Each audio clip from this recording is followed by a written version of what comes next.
heard from your mother that it is good you take precepts before you start. Okay?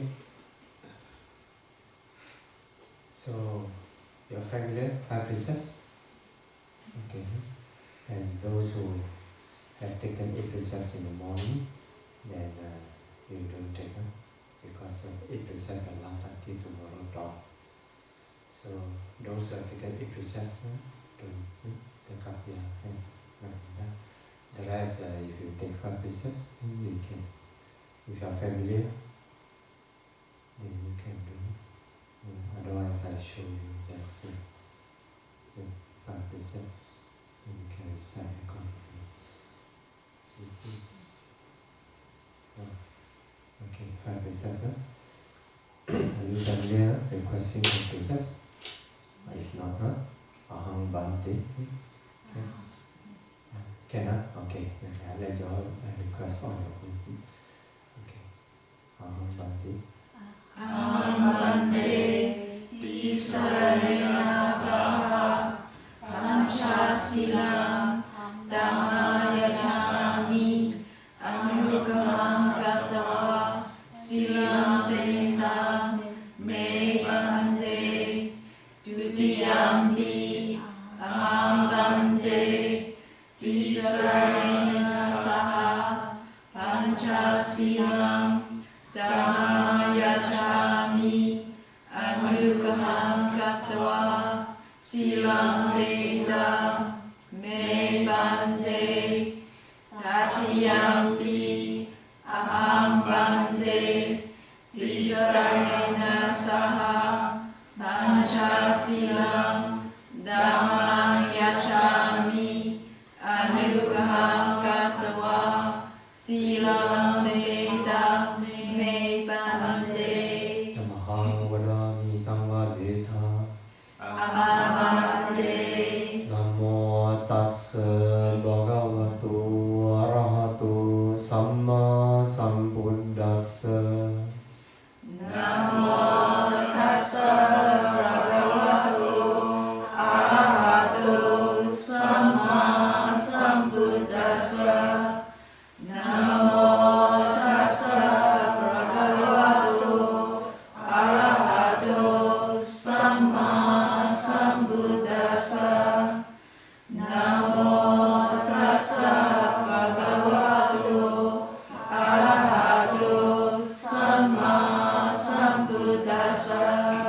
Buddhang saranang gacchami, dhammang saranang gacchami, sanghang saranang gacchami.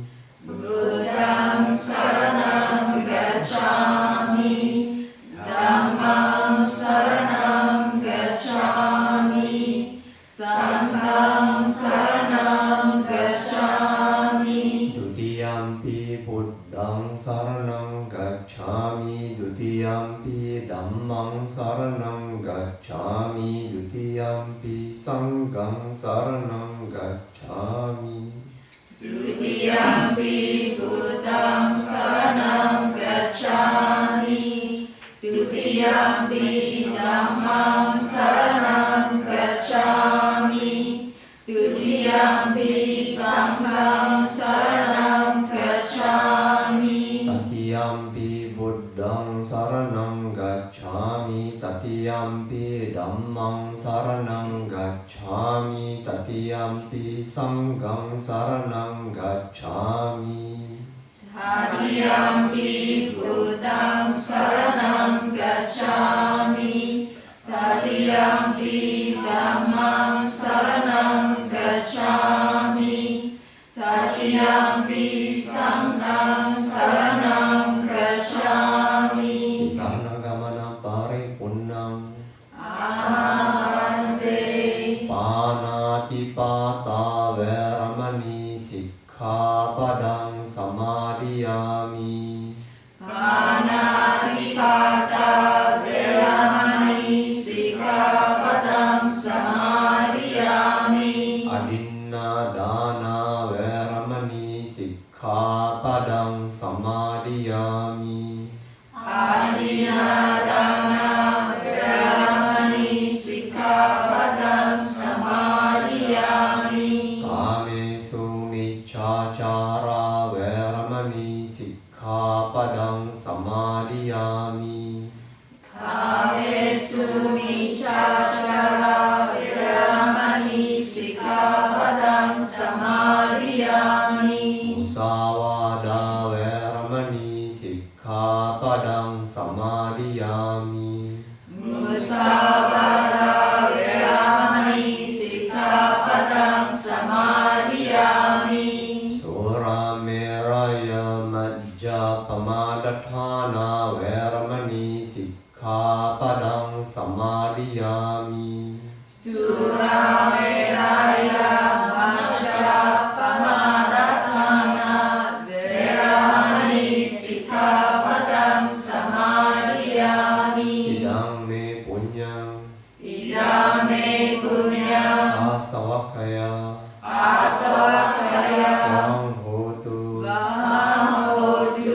Idam me silam Idam me silam nibbanasa Nibbanasa paccayo hotu. Paccayo hotu. Samnena saha panca silang dhammang sarukang surakitam katva apamadena sampadeta. Amante.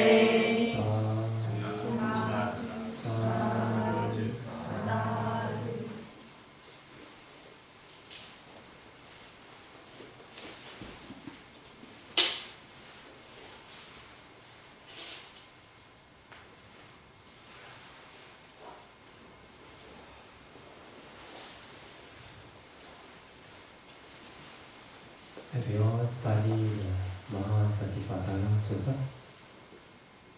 Any? There's some of you have seen, huh? Okay. This is what I plan to go through some part, not all. It's not possible to go through all tomorrow and Saturday, Sunday. But anyway, today we have a brief look. But this is not the main focus of tonight. Just have a brief look. This is quite important for meditators. That's a brief look. But mainly tomorrow is related to tomorrow's practice in Buddhi Vihara. This is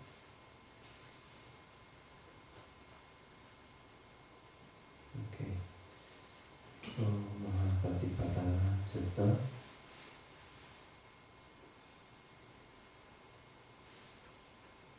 Okay. So a brief look, I'm sure you're familiar. This is he talks about Ekayanam, Mago, Sattanam, Visuddhiya, Soka, Vardevanam, Samadhikamaya, Dukkha, Lumanasana, Athangamaya, Nyaya, Sadhikamaya, Nibbana, Sasachikarayaya, Yadina Chattaro, Satipatthana. Because this is a single way, or one way, for the purification of beings, for the surmounting of sorrow and lamentation, for the disappearance of pain and grief, for the attainment of the true way, and for the realization of Nibbana, namely the four foundations of mindfulness. Nowadays, sometimes they don't like to use the only way. Actually, only way is also correct, because according to another sutta, Venerable Sariputta, and explaining when the Buddha questioned him, and he actually said there's no other way other than these four ways to Nibbana. So in that sense, it's the only way. But it is the only way in the sense of, in this sense, that day I gave a topic talking about the science of purification. So from the point of a science, the principle behind this Mahasatipatthana, so it shows that it is the only way. Because no other enlightenment fitting the science of it. But today we don't have a time to go through. So in this sense, so it is the only way. So even though there might be changes this way, style or whatever, but you cannot avoid applying Satipatthana. Whatever way, there may be slight changes, but The principle is always the same. So in that sense, you have to see things as they really are.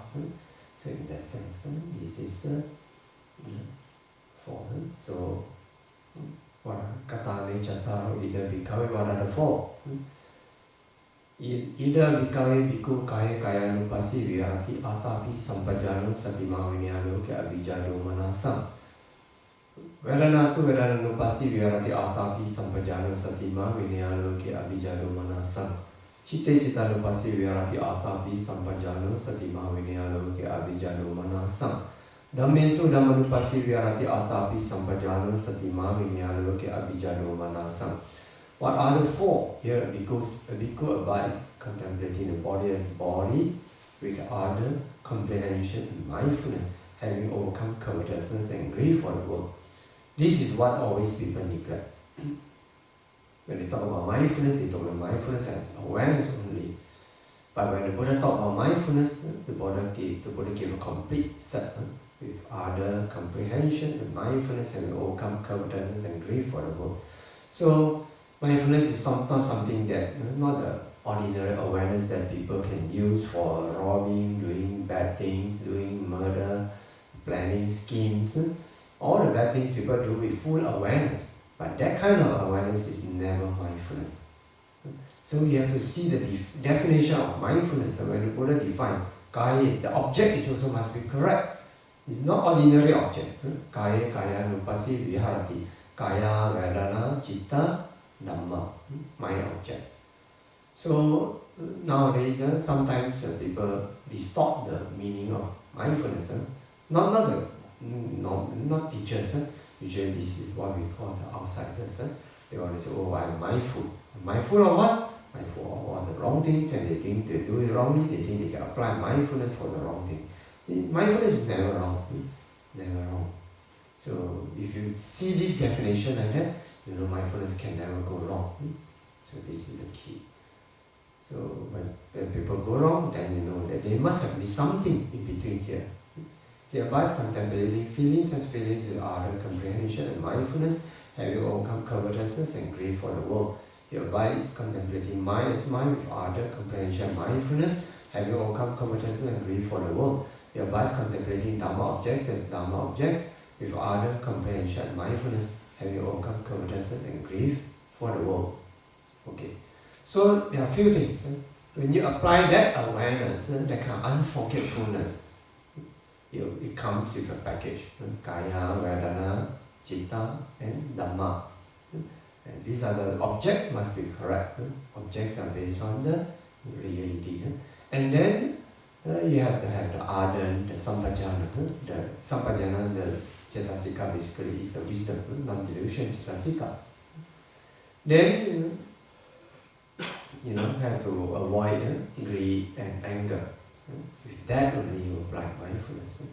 So, you avoid greed, you avoid anger, you have sampajana, which is apply the wisdom, the wisdom. Sampajana, the Cetasika, is actually non-delusion. So, with non-delusion, then all the non-greed, non-hatred, non-delusion is there to accompany this awareness. It's not ordinary awareness which people can use for bad things. Because when people use for bad things, there's always some kind of greed or anger or delusion. Okay. Now the first Kaya Nupassana, the first chapter is mindfulness of breathing. Okay. Just have to glance through mindfulness of breathing. Then, every time after a chapter, this is the first chapter, the Buddha said, the first meditation object, then the Buddha said, give the Vipassana instruction. Iti ajatama kaya kaya nupasi virati, bahidava kaya kaya nupasi virati, ajatta bahidava kaya kaya nupasi virati. Thus he abides contemplating the body as a body internally, he abides contemplating the body as a body externally, or he abides contemplating the body as a body both internally and externally. Okay. Samudaya Dhammanupasi Vakasi Viharati, Vaya Dhammanupasi Vakasi Viharati, Samudaya Vaya Dhammanupasi Vakasi Viharati. He abides contemplating arising phenomena in the body, or he abides contemplating vanishing phenomena in the body, or he abides contemplating both arising and vanishing phenomena in the body. Okay? Then Terasa Ati Kayu Diwakana Sasati Panchupati Dahuti Yawadewa Jana Mata Patisati Mata Anisito Jivarati Nachakinchi Loke Upadiyati Eva Piku Vika Viku Kaya Kaya Lupasi Virati. Or mindfulness that there is a body is established in him just to the extent merely necessary for knowledge and mindfulness. And it abides, the translation will be strange, however, but you have to go to the meaning when you go to the practice of vipassana. Not clinging to anything in the world, because not clinging, this is how a bhikkhu abides contemplating the body as a body. The first subject. In the Mahasatipatthana, the first chapter is on this one. Then the second is on the four postures. Four postures. Walking, standing, sitting, and lying down. Again, after this basic, then the Buddha went into the same vipassana instruction. Then Sampajana Pabbam, then all the postures, everything is including defecating, can see, at the back, can see, urinating, everything, including talking and keeping silent, in clear comprehension. In the commentary, it talks about 4 types of comprehension. Sataka Sampajana, clear comprehension of purpose. Sapaya Sampajana, clear comprehension of suitability. And Gochara Sampajana, clear comprehension of domain. Asammoha Sampajana, clear comprehension of non-delusion. So if you go into the commentary, in fact this will apply more in details in four aspects. Okay, never mind. Now this is not the main topic. Just have a glance through. Then the Buddha gave the instruction of vipassana again. Internally, externally, externally, and arising, part vanishing, and arising and vanishing, etc. Then 32 parts. This kaya kesa lumana kadang rajo, bodily parts. This one. Sometimes it's also counted as Kaya Gata Sati. But Kaya Gata Sati got more meaning, not only this, also including Anapana. There's one Kaya Gata Sati Sutta. Okay, same, after explaining, teaching this, then the Buddha gave instruction on Vipassana, instruction. Then Dhatu Manasikara, the 4 elements, Earth, Patavi Dhatu, Apo Dhatu, Tejo Dhatu, Vayu Dhatu. Earth, water, fire, wind. So these are the things.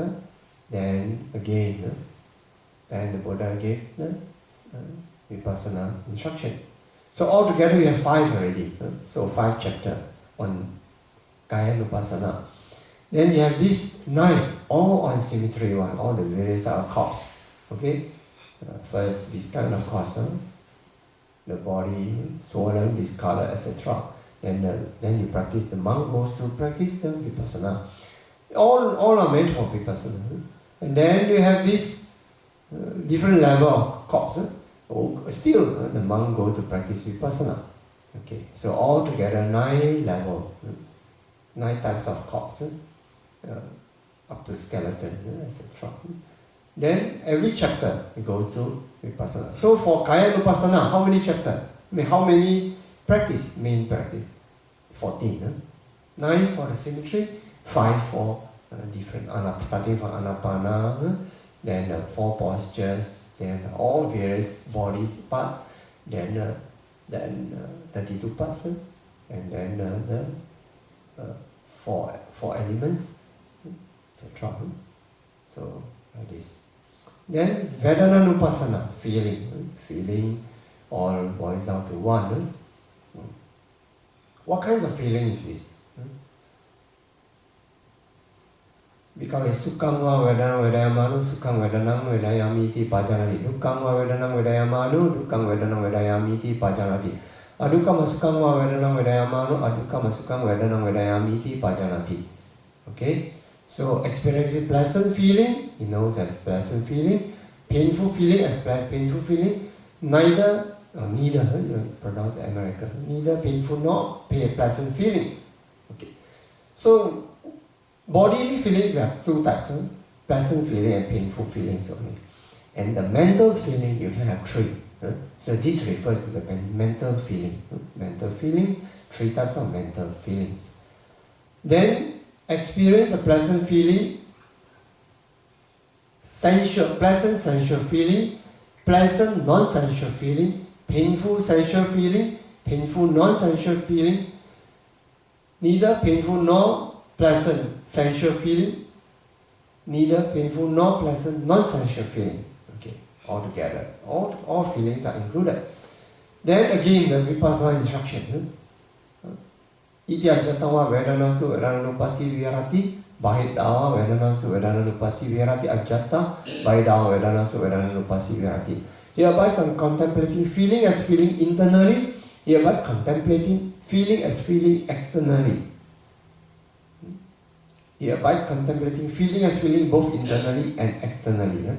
Both the vipassana instruction, internally and externally. It's not only on both you have to do. Then the arising and the vanishing, and the arising and vanishing. So this is the instruction. Then have a brief idea. Then the chitta-nupassana. All the various types of good mind, bad mind, all included. Yeah. Then the vipassana instruction, same. He abides contemplating mind as mind internally, he abides contemplating mind as mind externally, he abides contemplating mind as mind both internally and externally.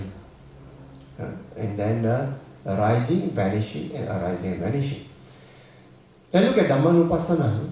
Dhammanupassana, there are 5 chapters, 5 big aspects. Okay, so you see, this is the 5 hindrances, how you should treat 5 hindrances. Dhamma objects, this is 5 hindrances, Dhamma objects. My object, 5 hindrances. So the first one is sensual desire. Sensual desire is present. It's absent, you need to know that it is absent. Then how sensual desire that has not yet arisen within him comes to arise. He understands how the sensual desire that has now arisen within him is eradicated. He understands how the sensual desire that has now been eradicated will in future no longer arise within him. This is quite a profound practice. We don't have time to go through. Just know, it's quite deep. Then the ill will, then the sloth and torpor, then restlessness, then doubt, skeptical doubt.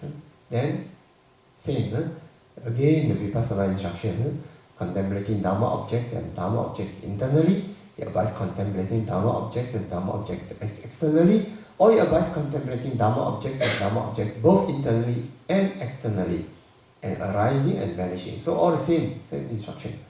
Then 5 aggregates. 5 aggregates. This is materiality. Such is its origin, such is its destruction, such is feeling, its origin, its destruction, such is perception, its origin, its destruction, such is formation, its origin and destruction, such is consciousness, its origin, its destruction. Okay, and same. Then the vipassana instruction again. Then ayatana, pabbang, the sense basis. This is another approach. Another approach. Yeah, so there are few approaches, but so when he says the one way or only way, it doesn't mean you can only have one, but a different approach, for internally and externally. So similarly, fetter or the defilements or impurity arises dependent on these two, eye and vision, visible objects. Then how the fetter has not arisen comes to arise. How the fetter that has not arisen is eradicated. He understands how the fetter that has not been eradicated will in future no longer arise. This is similar to the 5 hindrances. So eye, ear, nose, tongue, body, and mind. Then 7 bojjhanga, satta bojjhanga, 7 factors of enlightenment. This is slightly different. It's slightly different. When the enlightenment factor of mindfulness is present, he understands it is present. It's absent, he understands it is absent. He understands how the enlightenment factor of mindfulness has not yet arisen within him comes to arise. He understands how the enlightenment factor of mindfulness that has now arisen is developed and perfected. Okay, this is because this is a good state. Good state. You don't go to see how it vanishes, see how it gets perfected. Then investigation of Dhamma Vichaya, Sambojjhanga, then virya sambojjhanga, then piti sambojjhanga, the joy, then the tranquility, passaddhi, samadhi, concentration, and equanimity. Okay? Then he advises contemplating Dhamma objects as Dhamma objects, internally, externally, and externally. So the last is Dhamma object concerning 7 factors of enlightenment. Okay, now there are two Satipatthana Sutta in the Nikaya. One in Majjhima Nikaya, you have Satipatthana Sutta, and in Digha Nikaya, you have the long discourses of the Buddha, you have this. This is a Mahasatipatthana Sutta. One is Satipatthana Sutta. The difference is only this, the rest is all the same. The difference in the Four Noble Truths, in the Mahasatipatthana Sutta, this Four Noble Truth teaching is extensive, is very extensive.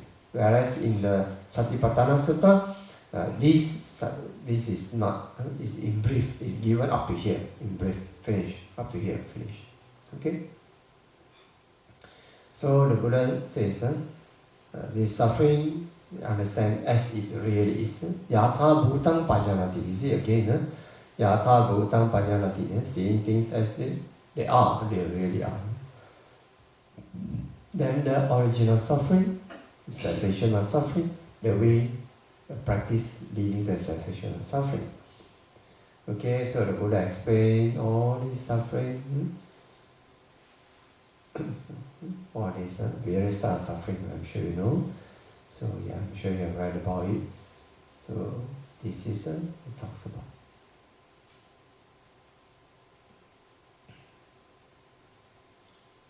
Then at the last, when the Buddha talking about suffering, okay, Sankitena Panchaparana Kanda Dukkha. What are the 5 clinging aggregates that are in short suffering? They are the following. The aggregates of clinging, that's materiality. Rupa Padana Kando. Then the feeling aggregate, Vedanupadana Kando. From the Vedana, Rupa, Vedana, Sanyu Padana Kando. From the Sanya, aggregates of clinging, that's perception. Sankara Upadana Kando, from the Sankara, aggregates of clinging, that is the mental formations, and the aggregate of clinging, that's consciousness, Vinyana Upadana Kando. In short, the 5 aggregates of clinging that are suffering. Okay? So this one, actually you need to, is not superficial level, you have to go too deep to it. What are these 5 aggregates? Because ordinarily people won't say, well, why my body is suffering? I find my body is good. The Buddha doesn't refer to that level, he refers to the Sankara Dukkha level, the rising and passing level, vanishing extremely quickly. Okay, then the Noble Truth, the origin of suffering.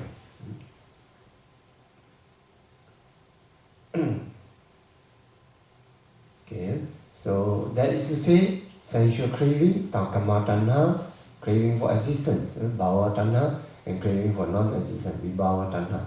So people say, I don't want to be reborn, so I kill myself. So will they be reborn? Yes, sure they will be reborn. Because of this, they have a craving for non-existence also.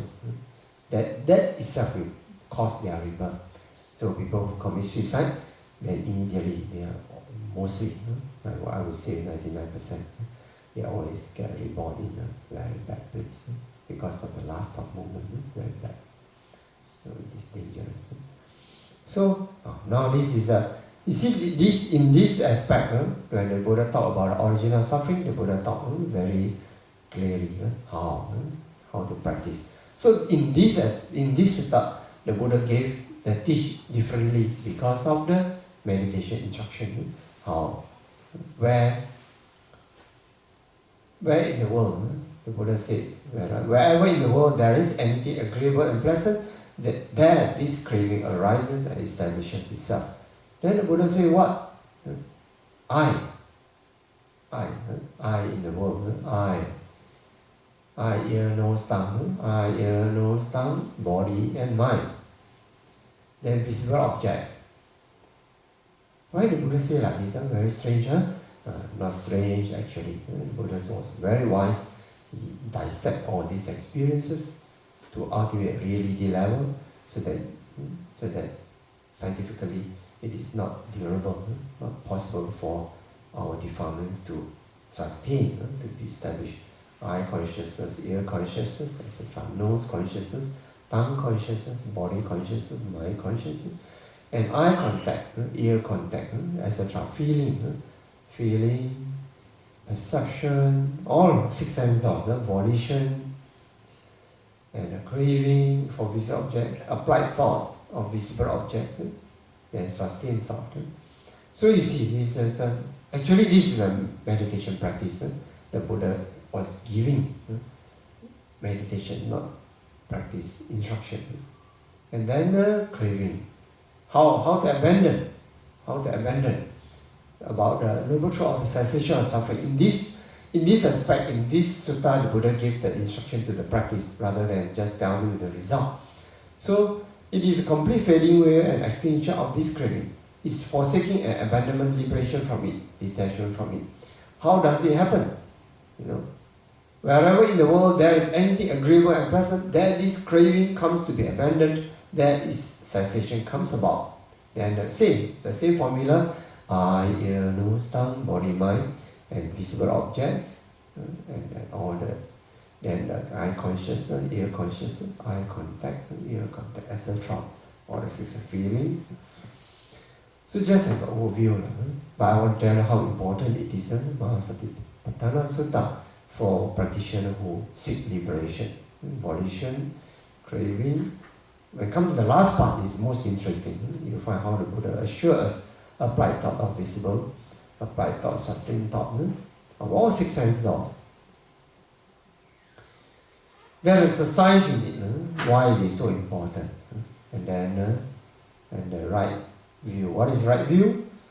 The right view is knowledge of suffering, or origin of suffering, cessation of suffering, and the way of practice leading to cessation of suffering. So yes, sometimes when the Buddha say about paticca samuppada, that it is beings do not understand, and they suffer because they don't understand dependent origination. Where it lies? It lies here, the knowledge of origin of suffering. It comes under this dependent origin, right thought of renunciation, of non-will, non-ill will, and harmlessness. Avihimsa actually is same like ahimsa nowadays. When Mahatma Gandhi made the movement ahimsa, so in Pali is avihimsa. It means the same thing, the thought of this. And then the right speech, I'm sure you know, musawara pisuna vacha, parusa vacha, and sampapalapa. For wrong speeches, you abstain, that's right speech. Then the right action, I'm sure you know, just now you observe, panatipata, veramani, adina, dana, kamesu, michachara, etc. Samma ajivo, right livelihood is important, right livelihood. Right effort, samma vayamo, right effort. This is very nice. Sometimes people ask meditation instruction. Should I do this? Should I not do that? You just see. Some people say when they meditate, get into trouble. Usually they, for sure, they make some mistake in this. Look at this, right effort. A bhikkhu rouses his will, makes an effort, stirs up energy, exerts his mind, and strives to prevent the arising of unarisen, evil, unwholesome mental states. This is the first right effort. He arouses his will, makes an effort, stirs up energy, exerts his mind, and strives to overcome evil, unwholesome mental states that have arisen. What have already arisen? Not yet arise, don't give it a chance. What already arisen? Stop it. Then he arouses his will, makes an effort, stirs up energy, exerts his mind, tries to produce unarisen, wholesome mental states. What is not arisen? Cultivate it, make it arise. And he arouses his mind, makes an effort, stirs up energy, exerts his mind, and strives to maintain wholesome mental states that have arisen, not to let them fade away, to bring them to greater cultivation, to the perfection of development. This is right effort. Okay? So it's very clear. What is the unwholesome mind? Not yet arisen, bring it. Conquer it. Don't let it arise. What is already arisen? The unwholesome mind. Stop it. Then what is not yet arisen, the good one, then arouse it, bring it up. And what has already arisen, cultivate it to perfection. So these are the right effort. So when you receive meditation instruction, whatever meditation instruction, whether it's for metta bhavana, anapana, or whatever, or vipassana, you want to know whether you should proceed, you just check, am I making the right effort? If you are making the right effort, you can never go wrong. Progress fast or slow is another question, but sure you cannot go wrong. But if you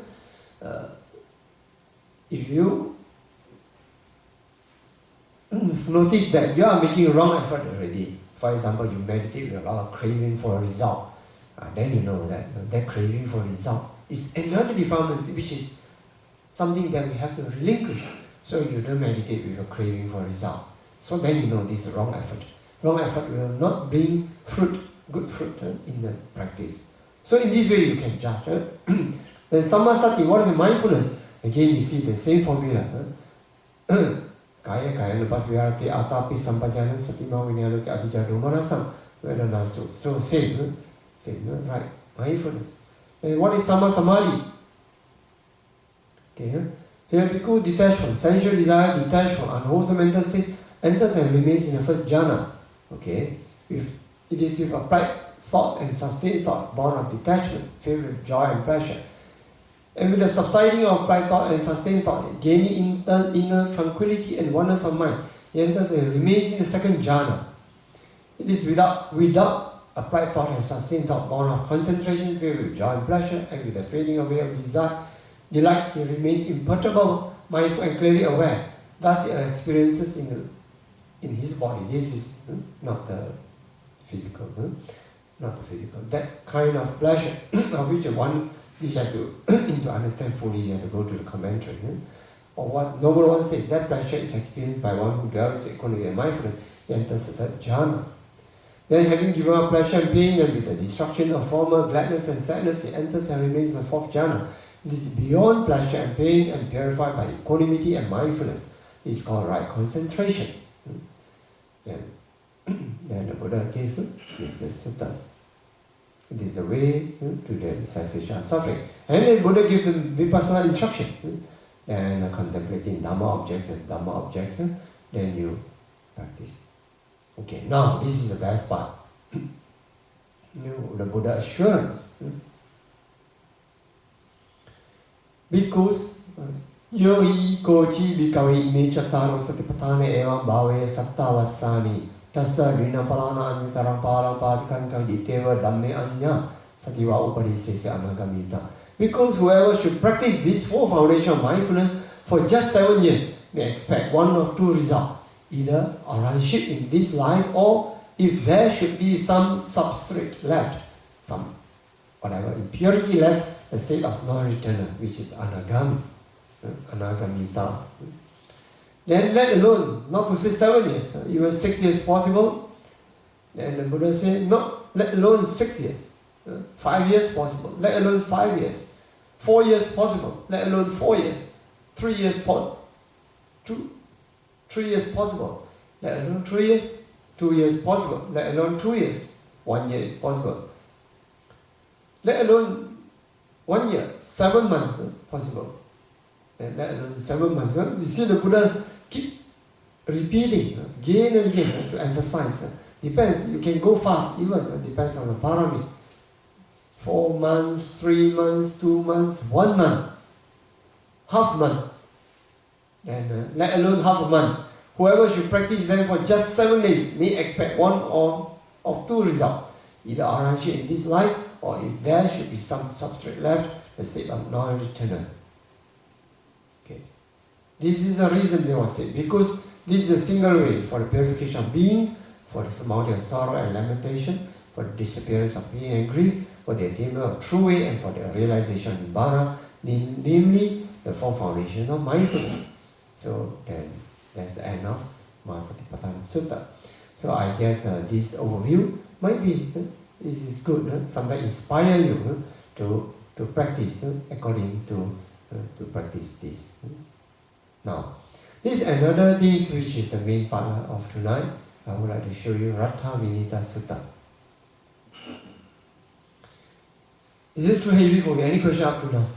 No, this is just overview only for Mahasattipatthana Sutta because some of you have not seen, so it is good to have a view. But this sutta inspired me a lot. This is Majjhima Nikaya again, 24 suttas.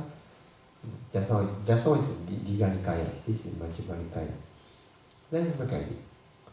So on one occasion, the Blessed One, I just look at it, not the Pali, that's the English will do. And the monk prays, Bhikkhus, who in my native land is esteemed by the bhikkhus there, by his companies and holy life in this way. Having few wishes himself, he talks to the bhikkhus on fewness of wishes. Content himself, he talks to the bhikkhus on contentment. Secluded himself, he talks to the bhikkhus on seclusion. Aloof from society himself, he talks to the bhikkhus on aloofness from society. Energetic himself, he talks to the bhikkhus on arousing energy.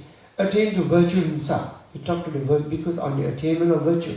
Attained to concentration himself, he talks to the bhikkhus on attainment of concentration. Attained to wisdom himself, he talks to the bhikkhus on the attainment of wisdom. Attained to deliverance himself, he talks to the bhikkhus on the attainment of deliverance. Attained to knowledge and vision of deliverance himself, he talks to the bhikkhus on the attainment of knowledge and vision of deliverance.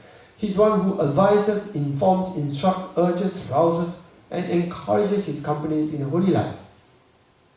Venerable Sir, the Venerable Punna Mantaniputta, is so esteemed and well respected in the Blessed One's native land by the bhikkhus there, by his companies in the holy life. So when I met Venerable Punna, I was so happy. This is his name, So we are so happy. Venerable Sir, the Venerable Punna Mantaniputta, is so esteemed and well respected in the Blessed One's native land by the bhikkhus there. So it is a wonderful name. So it's so happened to talk on this topic. By his companies in the holy life. On one occasion, Venerable Sariputta was seated. Then it occurred to him, it is a gain. Venerable Sariputta heard this. It is a gain for the Venerable Punna Mantaniputta. It is a great gain for him that his wise companies in the holy life praise him point by point in the teacher's presence. Perhaps we might meet the Venerable Punna Mantaniputta one day and have some conversation with him. Venerable Sariputta himself felt so good that such a great person is praised by the monks. Then one day they meet. And then Venerable Punna came to see the Buddha Jambis. It's too much. You may not have time for all. Then the monk go to Venerable Sariputta. Friend Sariputta, the Bhikkhu Punna Mantaniputta, of whom you have always spoken highly, has just been instructed by the Blessed One. Even Arahant, they listen to the Buddha Dhamma, they will be happy. Arahant like to listen to Dhamma also, even though they already have attained final enlightenment, that enlightenment, Arahantship. Then the Venerable Sariputta quickly pick up the mat and follow close behind the Venerable Punna Mantaniputta, keeping his head inside. You see, they don't go quickly just to disrupt, just wait for the right time to talk. Then Punna Mantaniputta, Venerable Punna Mantaniputta, abiding at the Dhamma tree, Venerable Sariputta also follow him. And in the evening, Venerable Sariputta rose from meditation, went to the Venerable Punna Mantaniputta and exchanged greeting with him. When this courteous and amiable talk was finished, he sat down on one side and said to the Venerable Punna Mantaniputta, "Is the holy life lived under our Blessed One, friend?" "Yes, friend." It's just a kind of starting conversation. Venerable Sariputta said, "But friend, is it for the sake of purification of virtue that the holy life is lived under the Blessed One?" "No, friend." Sariputta said, "Then is it for the sake of purification of mind that the holy life is lived under the Blessed One?" "No, friend." "Then is it for the sake of purification of view that the holy life is lived under the Blessed One?" "No, friend." "Then is it for the sake of purification by overcoming doubt that the holy life is lived under the Blessed One?" "No, friend." "Then is it for the sake of purification by knowledge and vision of what is the path and what is not the path that the holy life is lived under the Blessed One?" "No, friend." "Then is it for the sake of purification by knowledge and vision of the way that the holy life is lived under the Blessed One?" I think it's wrong. No, friend. That is it for the sake of purification by knowledge and vision that the holy life is lived under the Blessed One. No, friend. And when friend, when it is asked like that, one, like that, you reply, no, friend. For the sake of what then, friend, is the holy life lived under the Blessed One?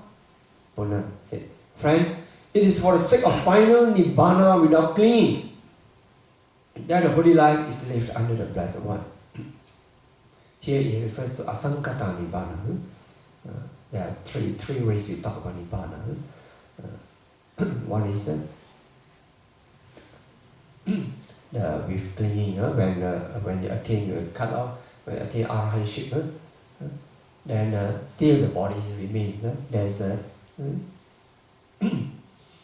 Nibbana by overcoming the defilements. Then the other one is the cessation by the 5 aggregates when they pass away. But this is final Nibbana without clinging. Then this is the ultimate reality of Nibbana, which we commonly understand. Okay. But friend, is purification of virtue, purification of mind, purification of view, purification by overcoming doubt, purification by knowledge and vision of what is the path and what is not the path. Final. Purification by knowledge of the way, final Nibbana without clinging. He was basically asking, is any of this purification final Nibbana without clinging? No, friend. Then the Venerable Sariputta said, friend, is final Nibbana without clinging to be attained without these states? Without this purification, you can attain final Nibbana without clinging. Buddha said, no, friend. Then Sariputta said, when I ask you all these things, you know, friend. Then the Venerable repeat, how, friend, should the meaning of these statements be regarded? Venerable Buddha said, friend, if the Blessed One had described purification of virtue as final Nibbana without clinging, he would have described what is still accompanied by clinging as final Nibbana without clinging. Similarly, all the 7 purification, he would have described what is still accompanied by clinging as final Nibbana without clinging. And if final Nibbana without clinging were to be attained without these states, then an ordinary person would have attained final Nibbana, for an ordinary person is without these states, without the 7 purification. Then he explained, as to that, friend, I shall give you a simile. For some wise men understand the statement by means of a simile. Suppose that King Pasenadi of Kosala, while living in Savatthi, had some urgent business to settle at Saketa. And between Savatthi and Saketa, 7 relay chariots were kept ready for him.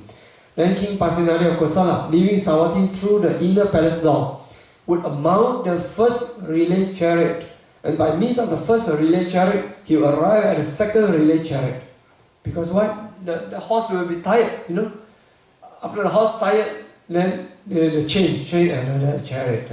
And a new chariot, new horse, Then you go to the second and third and fourth and fifth and until the 7th. And by means of the 7th chariot, he will arrive at the inner palace door in Saketa. Then, when he had come to the inner palace door, his friends and acquaintances, his kinsmen and relatives would ask him, Sir, do you come from Savatthi to the inner palace in Saketa by means of this relay chariot? How then should King Pasenadi of Kosala answer in order to answer correctly?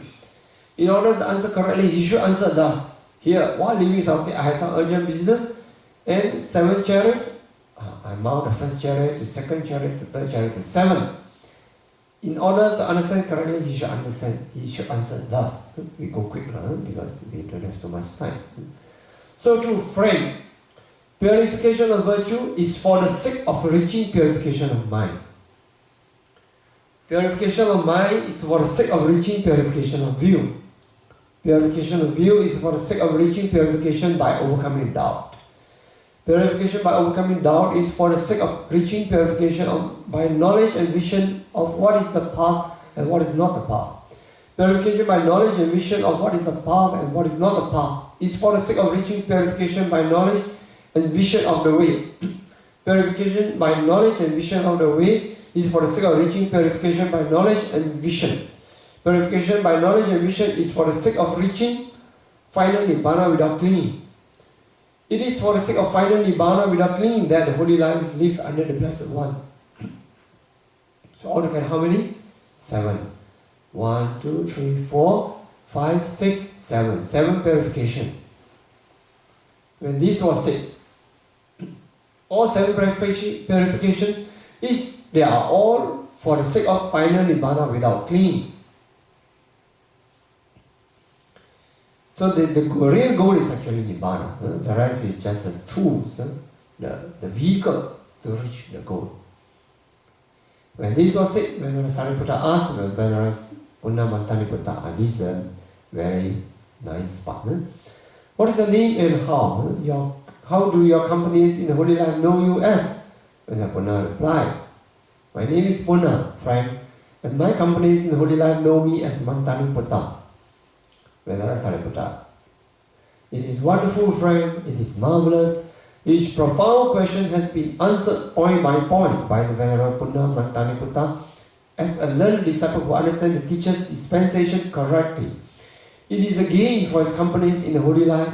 It is a great gain for them that they have the opportunity to see and honor the Venerable Punna Mantaniputta. Even if it were by carrying the Venerable Punna Mantaniputta about on a cushion on their heads, that these companies in the Holy Life would get the opportunity to see and honor him. It would be a gain for them, a great gain for them. And it is a gain for us, a great gain for us that we have the opportunity to see and honor the Venerable Punna Mantaniputta. When this was said, Venerable Punna Mantaniputta asked the Venerable Sariputta, what is the name and how do your companies in the Holy Life know the Venerable One? Sariputta replied, my name is Upatissa, friend, and my companies in the Holy Life know me as Sariputta. Punna, indeed, friend, we did not know that we were talking with the Venerable Sariputta, the disciple who is like the teacher himself. This is the highest praise. This is the highest praise possible. You find in the Tipitaka. If we had known that this was the Venerable Sariputta, we should not have said so much. It is wonderful, friend. It is marvelous. Each profound question has been posed point by point by the Venerable Sariputta as a learned disciple who understands the teacher's dispensation correctly. It is a gain for his companies in the Holy Life. It is a great gain for them that they have the opportunity to see and honor the Venerable Sariputta.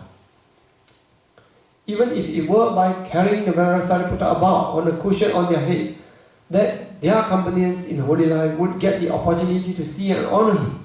It will be a gain for them, a great gain for them, and it's a gain for us, a great gain for us that we have the opportunity to see and honor the Venerable Sariputta. Thus it was that these two great beings rejoice in each other's good words. These I would like that. Two great beings, how they admire each other. For Arahant, there's no jealousy. There's only rejoicing in each other's strength. So with this, this is a sutta that point to this 7 purification. So, no, I don't mean this. I mean this. Okay. So in this, just there we were talking, we checking with you whether you have seen the path of purification.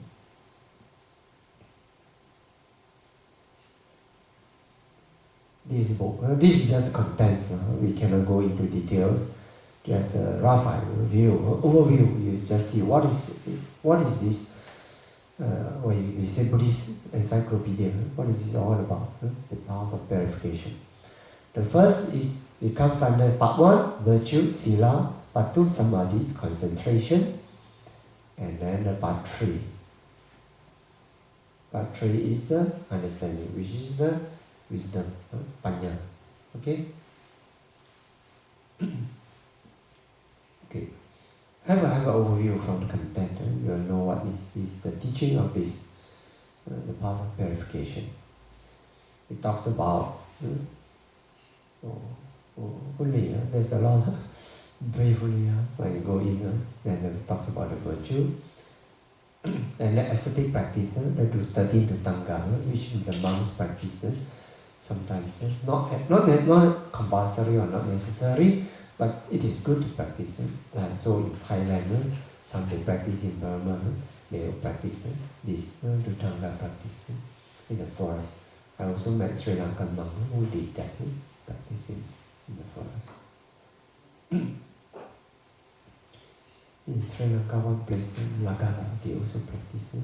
You know Maṅgala? The monks, I have not been there, I have been to another place.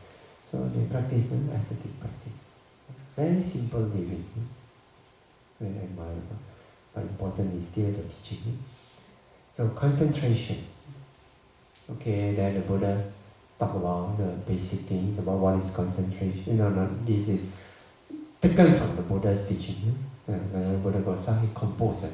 Because in the Buddha's teaching, sometimes the Buddha gave brief teaching, sometimes give very extensive teaching based on the audience, and sometimes. So, not easy for people who want to read the Tipitaka to fully understand, unless you go through the whole thing and then the commentary, sub-commentary, and put everything together, then you get an overview. So it's not easy. And when the Buddha goes up, he did a great service for us. He did this in Sri Lanka. He completed this. He did a great work for us because he put everything, everything put together so that we can have an overview easily just by reading this book. So whenever we have to talk about an overview, we always refer to this book. Actually, all meditation teachers in Theravada, they always refer to this text, this Visuddhimagga. So the first is the earth kasina. Earth kasina is taking the earth.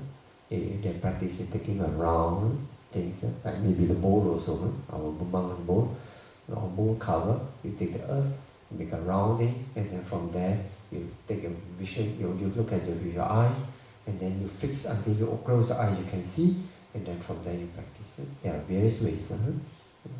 But for people who have good background, they just look at the earth, possible.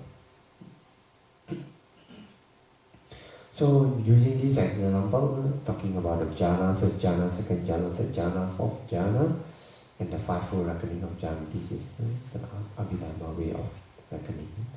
Then the water kasina, fire kasina, air, wind kasina, or they say air kasina, vayu, blue, nila kasina. Some people translate as black is not correct, black is color, or brown, but blue is correct translation. Right? Then yellow, red kasina, white kasina, light kasina, limited space kasina, space kasina. Then the impurity practice, all the various types of corpse, all this is also, and including skeleton. So 1, 2, 3, 4, 5, 6, 7, 8, 9, 10 types. There are 6 recollection of the Buddha, Buddha-nusati, of the Dhamma, recollection of the Sangha, recollection of the virtue, Sila-nusati, Jaga-nusati, Janavasiti, Diti, Devata-nusati. And then recollection of death, mindfulness, Kaya-gata-sati, of the body, 32 parts, etc. Mindfulness of breathing, Anapanasati, Vasana, Sati, peace, recollection of peace. This is for people who have experienced Nibbana, they do that. Then loving kindness, practice, metta, karuna, mudita, and upekkha. And then the 4 arupa, boundless space, boundless consciousness, nothingness, neither perception nor non-perception. So this. And then in the Visuddhimagga, it even goes further to talk about this nutriment and the elements, earth, water, fire, wind. This is one, the other one is the food. For people who have a lot of attachment to food, they practice certain things to overcome that. So altogether 40 meditation subjects. You see how to count. The kasina 10, the asubha 10, the 20. So this anusati, recollection, 1, 2, 3, 4, 5, 6, 7, 8, 8, and then the last two, 8, and then these are 8, 16, then 1 and 2, 16, 18, somewhere missing. So whatever these are is 40 here, check. So 40. Oh yeah, 2 more reflection. So altogether 40, 40 samatha object. Then he goes on to this how to practice psychic, supernormal power, how to practice, the way to practice. There's a lot of some interesting story there. You can read. You may not know a lot of things, but you can read the story. The story is nice story. Some story from Buddha's time and some story from the Sri Lanka. Then the wisdom part, the Buddha talk about, and Buddha goes on, he explain how to cultivate the wisdom, aggregates. You need to know 5 aggregates. What is the duality, what is consciousness aggregate, what's the feeling aggregate, what's the perception aggregate, what is the formation aggregate. You have to see these. And the basis elements and faculty, and there are various ways. Then the truth of the origin of suffering, the truth of the cessation of suffering, and discussion on Nibbana, the truth of the way. Then there is another chapter 17, the soil of understanding. The soil of understanding. Basically the first noble truth and second noble, then dependent origination. What is the meaning? Dependent origination explained. So for purification of view, these are the previous one is all the preparation for your vipassana practice. Then the purification of view.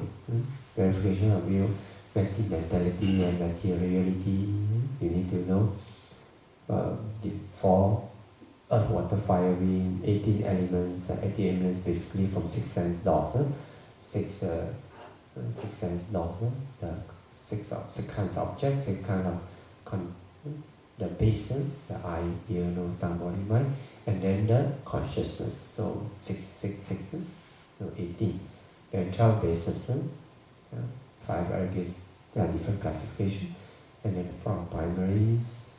So these are the states. Will be the foundation, the soil. Then by the time you can see this, and then the immaterial here means to the mind. How the mind, mental state become evident, 614. Then you get the Namarupa Parajadanyana, you are entering and getting ready for the vipassana practice. Then purification by overcoming doubt. This is actually the second noble truth. You see the origin of suffering, but that means dependent origination. Means cause and condition. What are these cause and condition? Reverse, dependent origination, previously already explained here, dependent origination, right? All the lives, how ignorant, avijja, pacha, sankhara, this is for previous life, sankhara, pacha, vijnana, up to present life, and up to bhava, and birth, future life. So past, present, and future. That means if you understand dependent origination, you will have no doubt about rebirth, and you have no doubt about this, so 6 to 1, no doubt about rebirth, no doubt about cause and effect. So a lot of wrong view cannot sustain when you reach here. Then the purification of knowledge of the vision, what is the path, what is not the path. Because up to here you will have a lot of wonderful experiences which you may attach to it. So after you break through this 10th imperfection of insight, then you can see there are various practices. If you see this, you can overcome this, then you know this is not a Nibbana yet. It was a wonderful state, but not Nibbana yet, then you will move on. And knowledge and vision of the way is all the various knowledge, then you come to the enlightenment aspect. Okay, so I have a rough idea. This is the 7 purification. So this is, I think, this for tonight. It is good that you have a rough idea. So this is this is what is they do lah. Purification of virtues, purification of consciousness, purification of view, purification by overcoming doubt, purification by knowledge and vision of what is path, what is not path, purification of knowledge and vision of the way, purification by the supramundane knowledge and vision. So here we did this sila, this is under samadhi. Then starting from the third purification is all panya. Okay? So you can know if you want to practice, you should strive for the 7th purification. Okay, any question? Just an introduction. I think this is important. You have, as a meditator, you have a rough idea where you are heading to. That's my purpose. So you have an idea that this is a thing that this is very systematic. The Buddha's teaching is really very, very systematic. So, any question? Too much, eh? Not too much.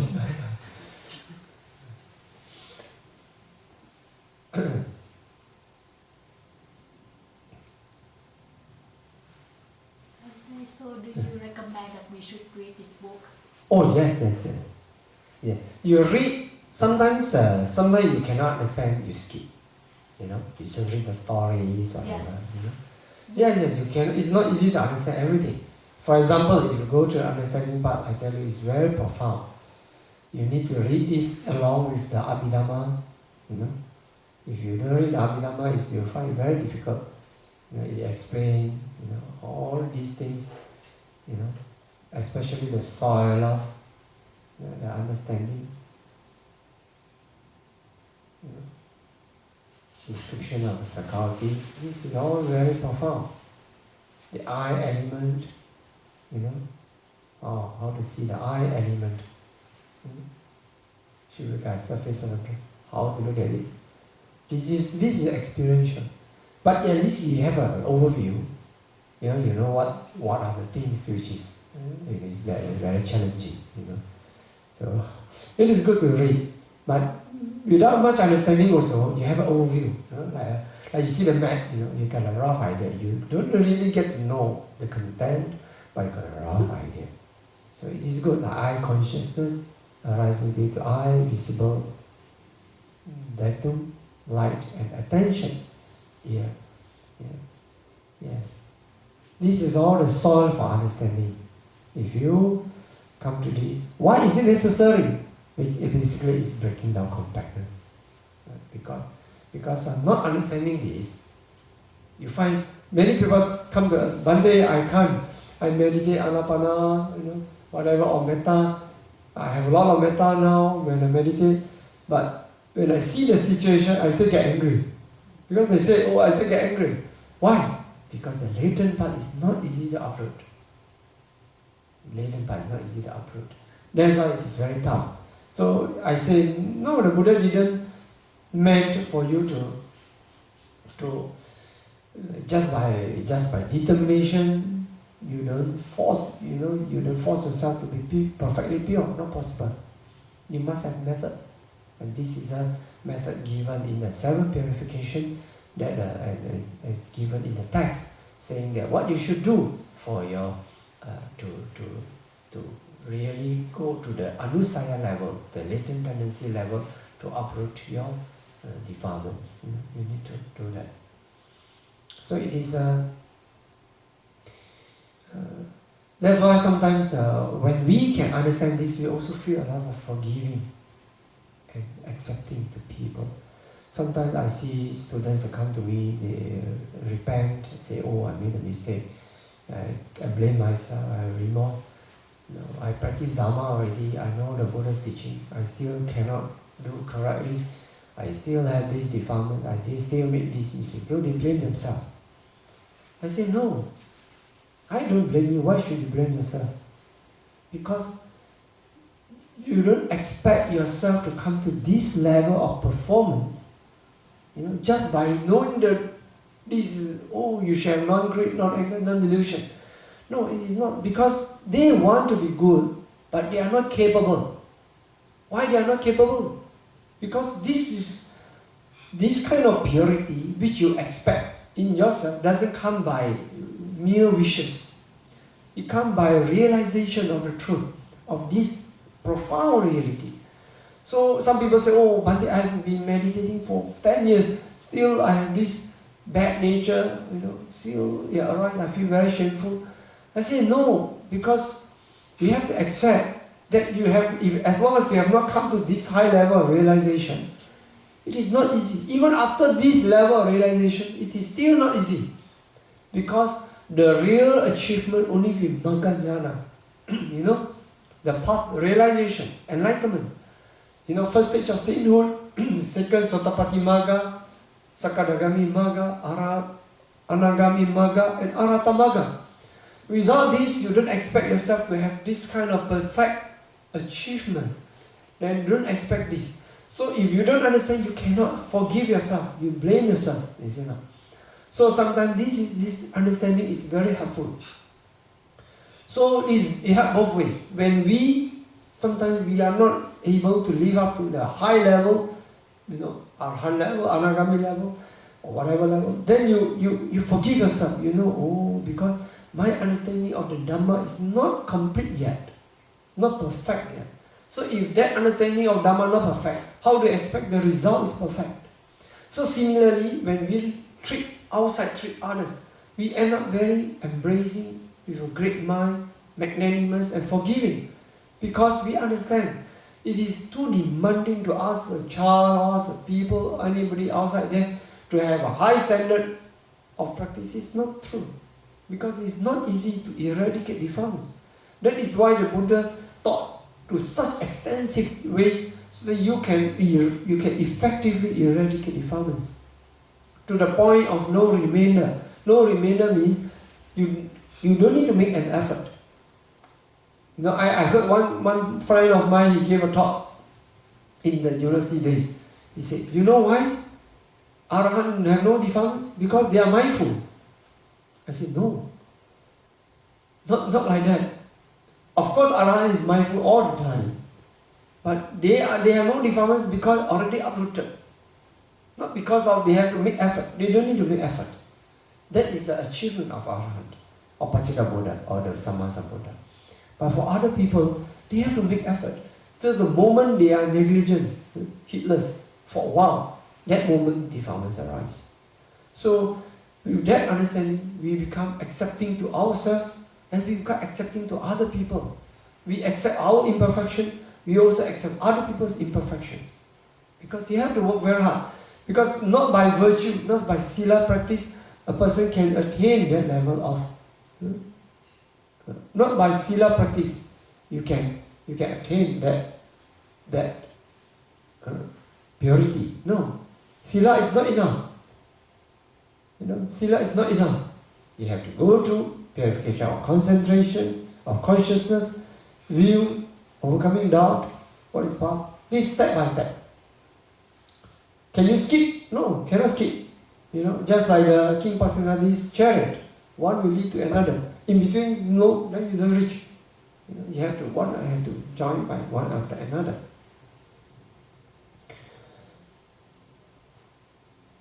Then what about this? Whenever Sariputta,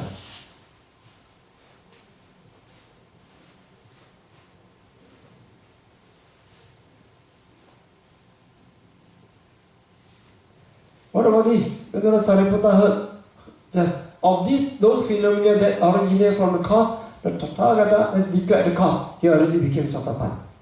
What about the self-purification? He has done all this in the past to the door of Nibbana. Again and again to the door. But he could not get enlightened because he had aspired to be a chief disciple of a future Buddha. And he was confirmed and prophesied to be the future chief disciple. Because of that, he couldn't get enlightened. No matter how hard he practiced, every time he came to the near door, he stopped there. and stop there. So all these accumulations is very powerful, all in all past Buddha's dispensation. So all you need to do is a trigger. You got a trigger, the cost. He heard about cost. Then his time ripened, he became enlightened. Like that. Not to say that he no need to have 7 purification, but he had all that in stock, like in your graveyard. You forgot. In the previous life you have done a lot, but you forgot. You put in the graveyard.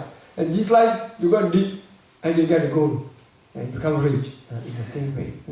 In a similar way. When Sariputta and then Maṅgala, they got triggered, and they got enlightened.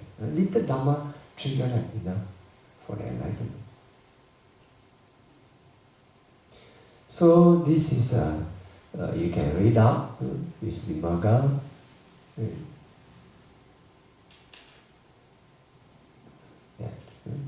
This is a good one. You can read up.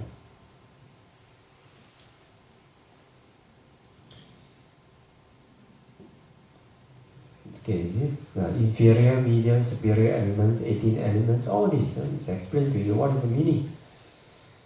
For example, if you read Anatta Lakkhana Sutta, you don't understand, then you can check where is Anatta Lakkhana.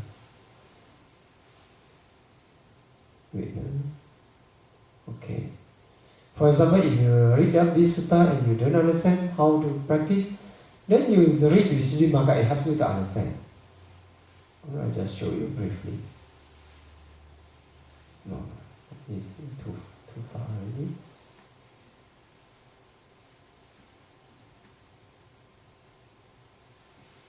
Okay.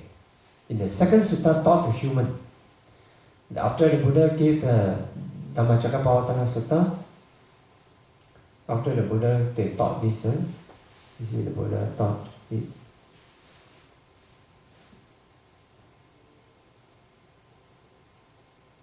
Dhammacakkappavattana Sutta, the middle way, then the Buddha gave 4 Noble Truth teaching. The Buddha didn't talk, he jumped straight to the wisdom part. Why? Because these 5 monks, their minds are already very pure, highly purified.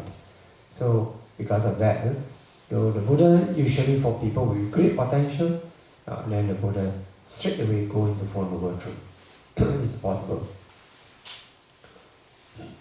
4 Noble Truth. Then the Buddha says, Yatha Bhutang Jnana Dasanam. Okay. Yava Kivanchame Vikavimesu Chatusu Arasachesu. Then knowledge and vision.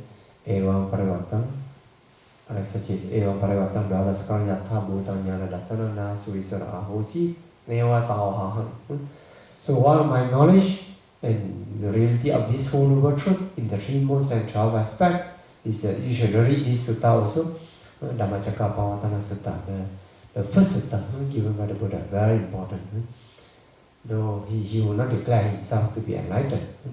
Then, but monks, my knowledge and vision according to the reality of these 4 Noble Truths, in their 3 most and 12 aspects, then I declare I was enlightened. Like that. So, then you read, you see the second sutta. The Buddha taught about anatta for the 5 monks again. Anatta Lakkhana Sutta, because. So, this is the various level. This one, if tomorrow I will, if I have time, tomorrow during the retreat I will cover more. So, I just want to say this teaching, if you do not understand, then you can read Visuddhimagga for these kind of things. A lot of teaching the Buddha repeat this again and again in the suttas. Tasmatiya bhikkhave kinche rupang atitang nagata paccupannam ajjatang va vaidha va ularakang va sukumang va hinang va patitang va yang dure santike va sabbang rupang netam bhavane samasmin nameso attati eva me yatha eva metang yatha bhutang sammapanyaya databang. It means the same thing as yatha bhutang jnana dasana. Basically it means the same thing, but the Buddha expressed differently. Therefore, monks, whatever form, whether past, future, or present, internal or external, coarse or fine, inferior or superior, far or near, all form is to be seen as it is, with perfect wisdom thus. That is not mine, I am not that, that is not myself. Sabbang rupang, all. Sabbang, all rupang. Sabba vedana. Then the feeling also same, past, future, present. All 11 ways of this training. You have to see them with wisdom, as they really are. To be seen as it is with perfect wisdom. And that this is not mine, I am not that, that's not myself. This is a higher level of understanding non-self. Then the perception and volitional formation and consciousness, all in the same way. Past, future, present, internal or external. So this is not easy to understand. Then you have to go through the Visuddhimagga. Then you can read up. Then you understand this text better. But what does it mean? How to do? What is the way to do it? What is the step-by-step systematic way to do it? You read up Visuddhimagga. For what purpose? Seeing thus, monks, the learned noble disciple is disenchanted with form, feeling, perception, volition, formation, and consciousness. Because seeing things as they really are naturally produce this disenchantment. Disenchanted, he becomes dispassionate. Through dispassion, he is liberated. Being liberated, there's the liberation knowledge. Then he enlightened. There's no more being reborn again. So at the end, you see the monks are liberated through non-attachment from the taste. That means they became arahant after this teaching. So for such teaching, you find a lot all over in the text, all over in the Buddha's teaching, in the Nikaya, in the suttas. Such a teaching is all over. So if you don't understand, then go to this Visuddhimagga. It will help you to understand. Okay, it will help you for this understanding. How to do internally, externally.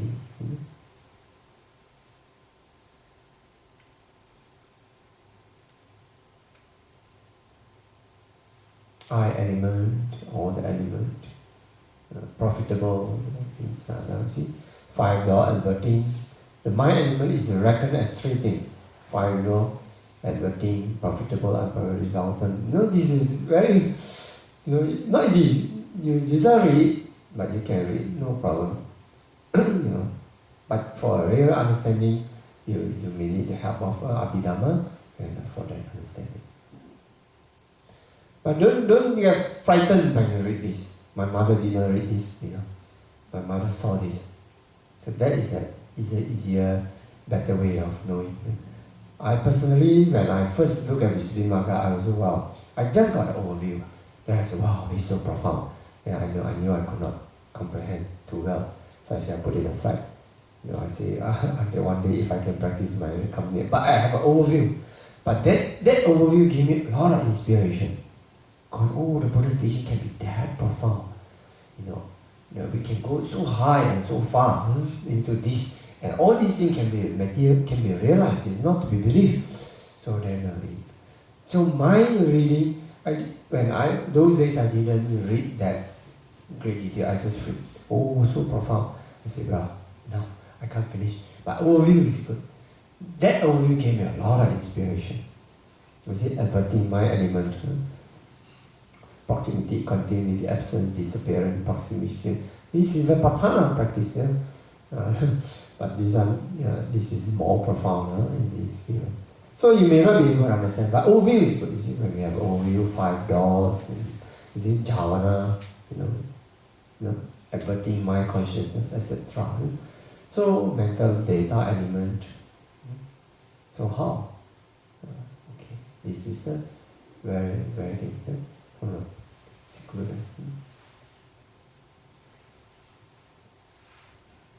It's very good. You have an overview, is good. So you may not understand, but you have an overview. But no problem, people who practice, if you have a good concentration and with a systematic guidance, step by step, then all these can come to be realized. The difficulty is first jhana. People, before they get first jhana, sometimes concentrate. At least a strong excess concentration. Strong excess concentration necessary. But usually we don't let people stop there, we guide them one step further. It's just one step away from the excess concentration, is just one step away from jhana. So when people reach there, we just guide them. So divided and divided.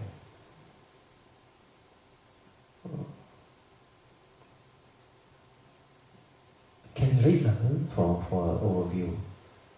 You can easily download from the Google. Just Google the path of purification, and you can download and have an overview. It's good to have an overview.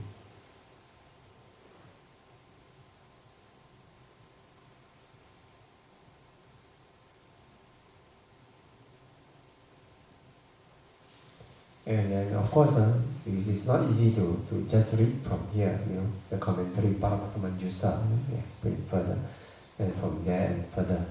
So it's not easy. But for meditators, if you meditate on this, then it's not true. Because its reality is there. So just yesterday we were asking, shaping the wisdom. You just don't need to shape, you just develop your concentrate enough to see all these things, then you don't need to shape. The nature, the truth will tell you what is that. Then truth of suffering.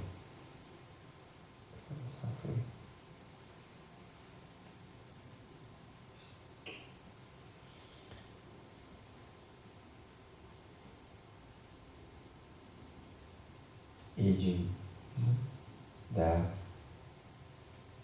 sorrow. Okay, this is grave, all the different way of explaining. So in Maṅgala, we explain in great details the truth of the cessation of the truth of the origin of suffering. In the description of the origin, the expression yaya, tanha, craving, becoming, makes become again, becoming. What is meant is identical in meaning. You see, craving for sense, desire, craving for becoming, craving for non-becoming will be explained in the description of dependent origination. You see very clearly, yeah? This is, to understand this noble truth of origin of suffering, you cannot avoid this understanding of dependent origination. Although this is threefold issue, we nevertheless we understand the noble truth of the origin of suffering, taking as once. Okay, and cessation of suffering.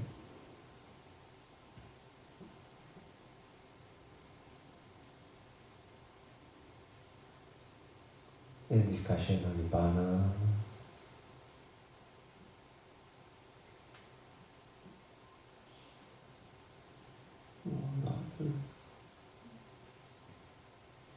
So it is just recommend if you have time, you read out, then the path leading to the cessation of suffering, noble eightfold path. It is good for meditators to know what the map, to get a map of your practice, where your map will be. Yeah.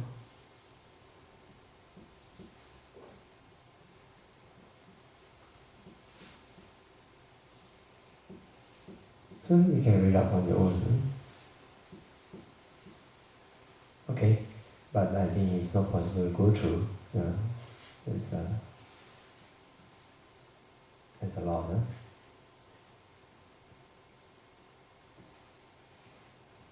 Okay. Any question? Yeah. Should we try to start this practice on our own, or should we? Is it better to have a teacher to guide you? Yeah, usually, you see, if you want to practice, you need Sila Samadhi Panna. You need to have a teacher who can teach you how to do the purification of virtue. Even that also need understanding, but then you can read out. Purification of virtue is easier to understand. But some people go extreme also. They don't have an overview. They just take one and decide. Some people they practice that, they learn about the Vinaya, then they start criticizing others.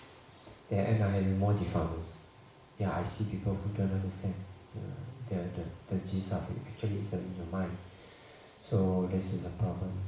Otherwise, most people with a humble mind, they do the purification of virtue, they learn, they can be a better person.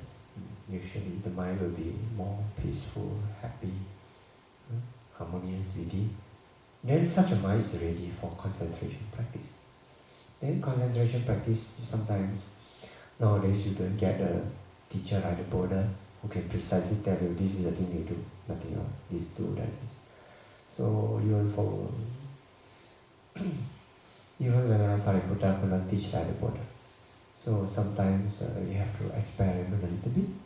You try a few, then to know which is the thing that fit. You know? But within it must be the right way. Then if your concentration can pick up, then okay. But for concentration practice, mostly generally I would say you need a teacher.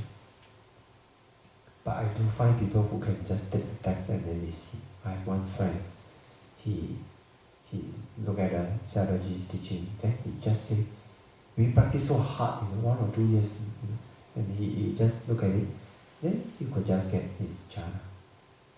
It's wonderful, he said, we were in the university days together, we always so close, in the same house, my housemate. But he was so good somebody, just look at it, and then he could do all the kasinas he can do. He can do just enter fourth jhana for 8 hours and go to work without sleep. He could just do like that. But unfortunately, he was too confident with himself. Because people like us practice very hard, still could not easily come up to his level. And he never feel pain. He's I don't know why, he's wonderful. So all the time he was lucky life, fortunate life, until the year of 2001. Right? 2001. Yeah. He got cancer, liver cancer, then bone, then nose, liver, all spread all over eventually. And he died without any attainment. And according to Sari Dipankara, I heard people say Sari Dipankara went to a hospital to visit him. And then it seems, I heard a hearsay only, not conclusive. It seems that Sari Dipankara said he could not maintain his samadhi coming to the dying time. A good friend. Yeah, I wrote a letter to him to inspire him, and it seemed he received, the day before he passed away, he received my letter, and then the next day he passed.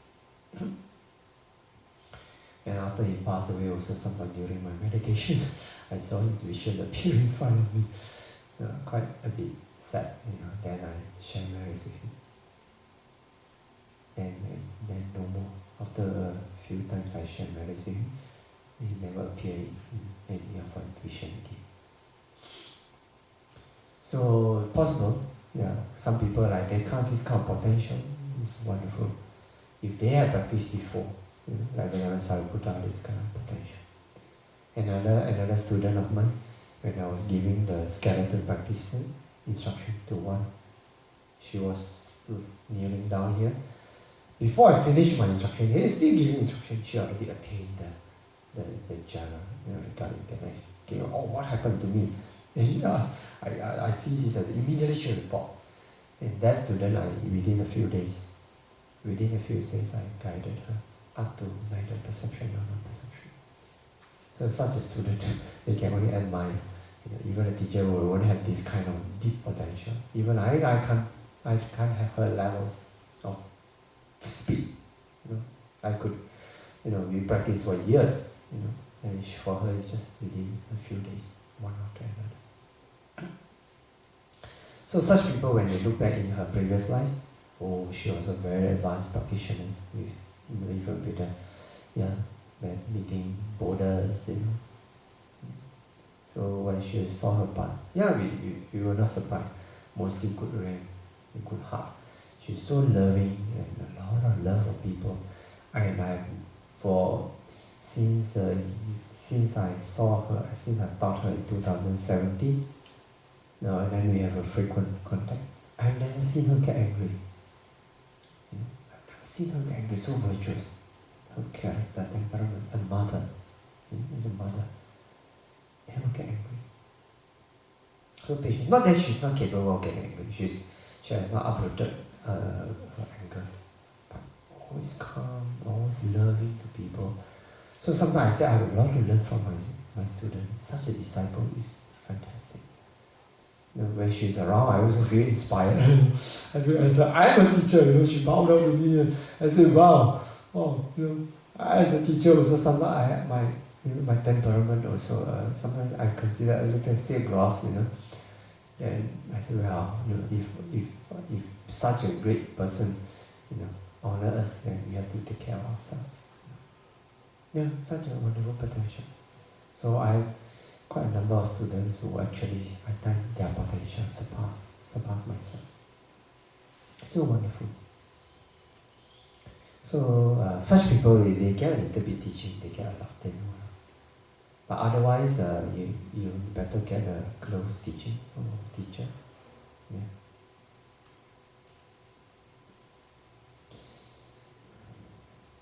Actually,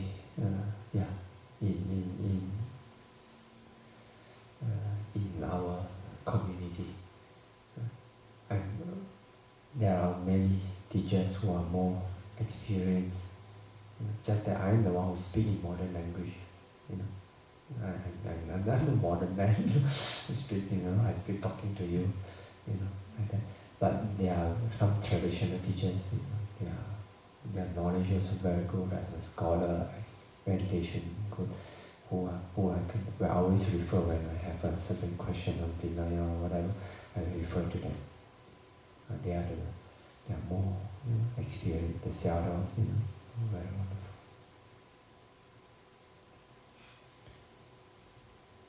There are many. If you find out, you can practice formations as impermanent. So this is whatever that's given in the path of purification is meant for us to realize. It's not to say it's impossible. The difficulty is only first jhana. If you cross first jhana, all this will come. You can go step by step. It's within reach. It's within reach. But the difficulty is first jhana. Because without first jhana, it's hard. All the time you are disturbed by nivarana, all the impurities, all the sensual desire, ill will, and this. But otherwise, after that, it's very easy.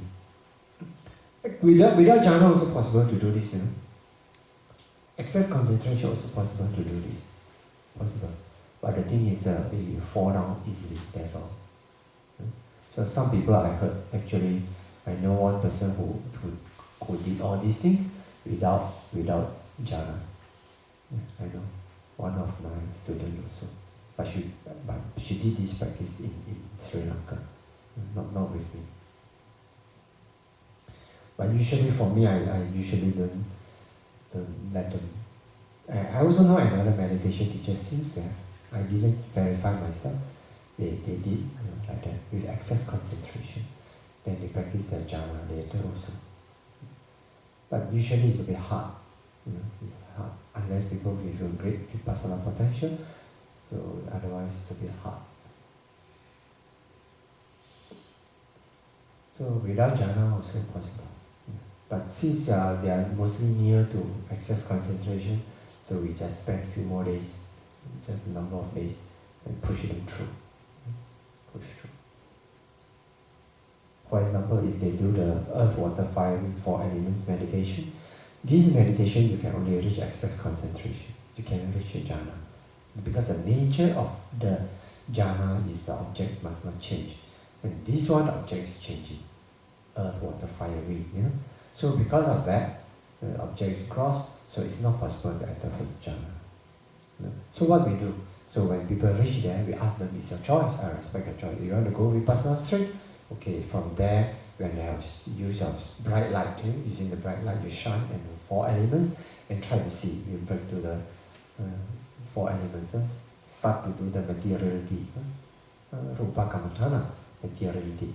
So if they want to do they say no, if they feel not enough confident, they want to do more deeper concentration, there are a few ways. We switch it to anapanasati.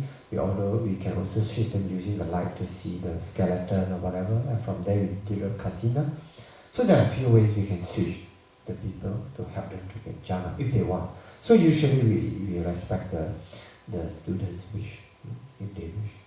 As long as it is also valid and achievable, then it is. Okay. Any conditioning, you have 24 conditions, it talks about this. Yeah. This one is not necessary to practice if you, this is only for deeper understanding. If you don't practice also, you can practice self-purification without 24 conditioning. This is also possible. Because the Buddha only did this after he became the Buddha. So the Buddha only analyzed this patthana after he became the Buddha. That means even to reach Buddhahood, if you don't study this also, not possible, not a problem. But it is an advantage, it is a plus. But usually this is taught after the samatha and vipassana training for deeper understanding. But in the Visuddhimagga, you also incorporated here.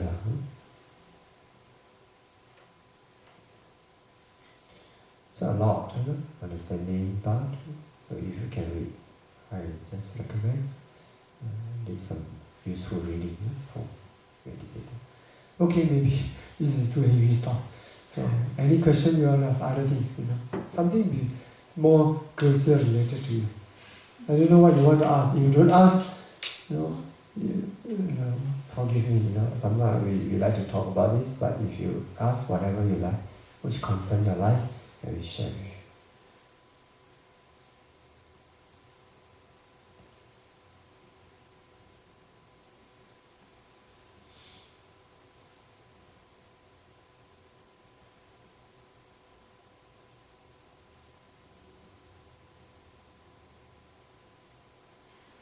Bhante, I have a question. Yeah, sure.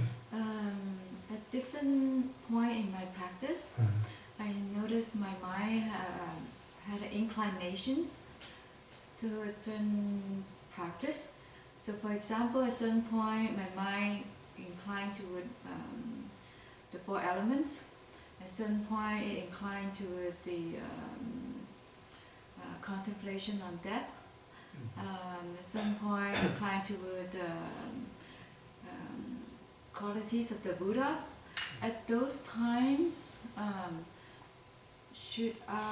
is it a good practice to listen to what the mind's inclined to and practice accordingly?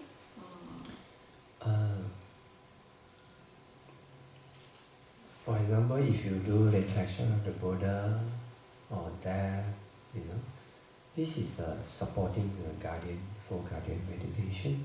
This is good. But you should have a main one, If you take because Buddha no Sati can only reach up to excess concentration. So you need to know your path of purification systematically. So that is good. Marana no Sati also good. Also good. But if you, not systematically, you don't do this as you wish, you do this as your mind wish, then for a while it's okay. But eventually you need to develop your concentration in a build-up manner, your samadhi and panya in a systematically. So it's some here, something here, and you may not be very well focused. So this, but as a supporting guiding meditation to protect your mind from gross defilements and protect your faith, practice for a while is okay. But you know that like Marana Nusati, it just the purpose is to bring up your urgency, and also fearlessness. You have urgency at the same time because you also contemplate on death, so your mind get accustomed to the idea that we will die one day. So when you face death, you will be more confident and more ready to face it. So Marana Nusati has this benefit, or Marana Sati or Marana Nusati, has this benefit. So for the recollection of the Buddha, he has an overcoming of fear kind of benefit and arousing of faith kind of benefit.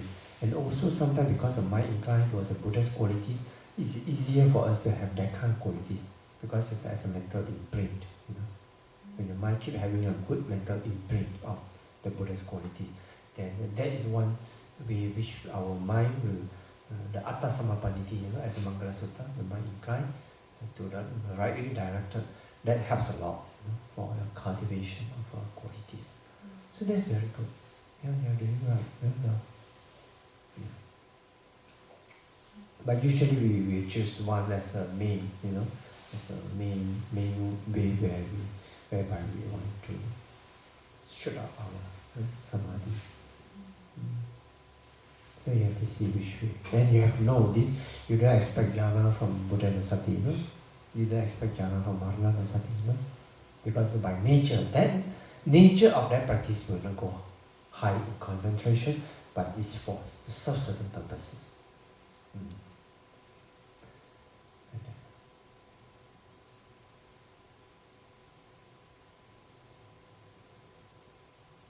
So all these elements, you see, we all talk about elements. In the Visuddhimagga, it talks about and all the various types of consciousness.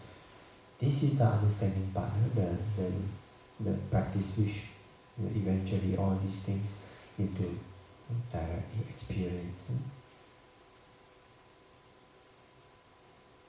That's a law. That's a law. Like the rebirth linking. Rebirth, what happened? This is also help you to overcome. And then what about the future? Where will be reborn with this something?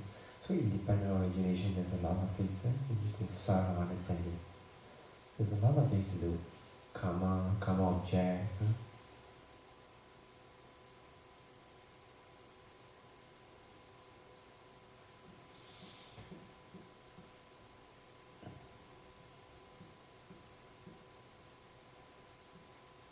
Any other question? Sankhara dukkha is a result of deep-rooted kilesas. Is that how it connects? Sankhara dukkha. Sankhara dukkha, yes. Is it as a result of the deep-rooted kilesas? Kilesas. No, this one you have to go by. Actually, sankhara, what does it mean? Actually, sankhara in this sense, all things which is conditioned, arising and passing away. All the rupa, all the nama, materiality and mentality. And in the ultimate sense, all these, they are arising and passing away in extremely fast speed, so oppressive, So that nature is sankhara dukkha. There's three types of dukkha: dukkha, viparinama dukkha, and sankhara dukkha. So this one, for example, you need to see it.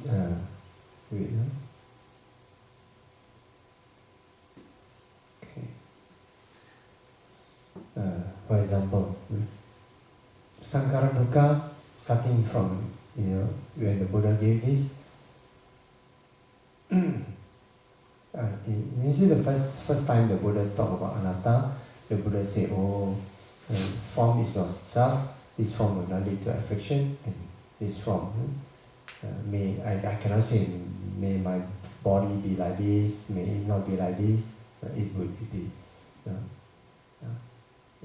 if it is self, it is possible. But because it is non-self, I cannot absolutely command this form of feeling. Similarly, then this is the first level. The Buddha talked about non-self. The second level, the Buddha talked about non-self.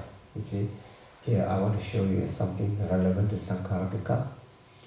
Monk, what do you think? Is form permanent or impermanent? Impermanent, Venerable Sir. That which is impermanent, is it unsatisfactory or satisfactory? Unsatisfactory, Venerable Sir. It's a standard answer from the monks. Why?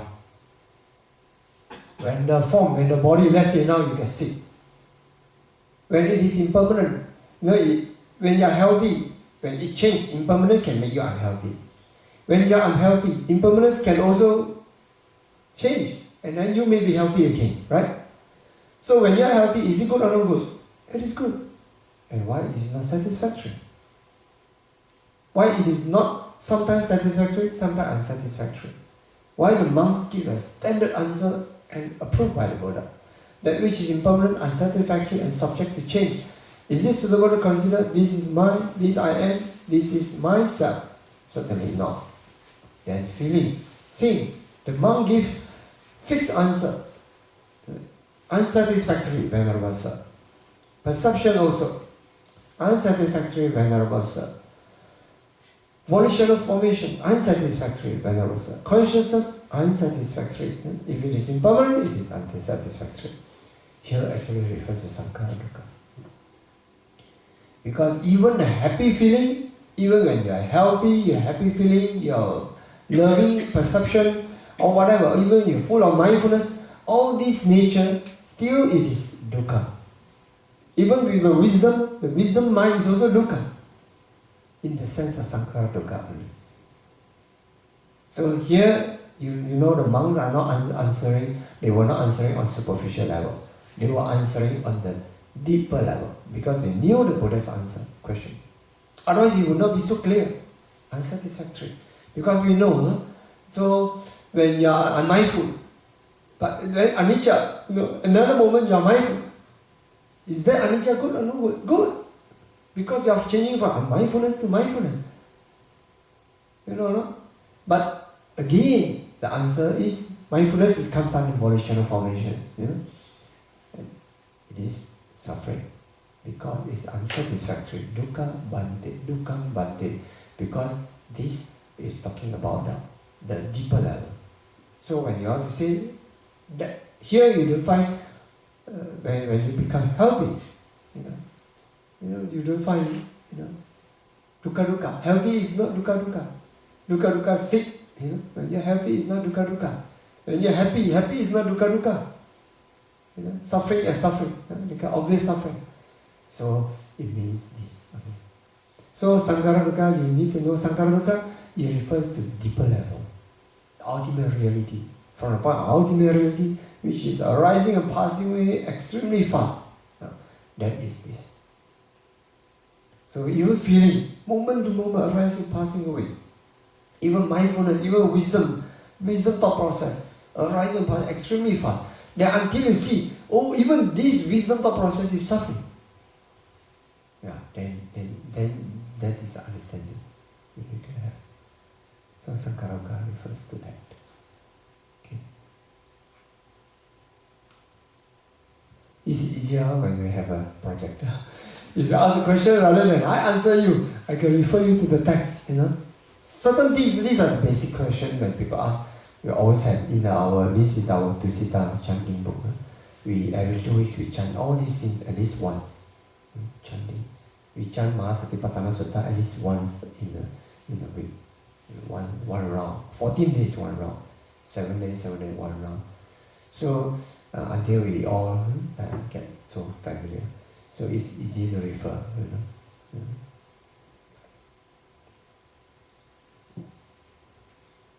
So any other questions?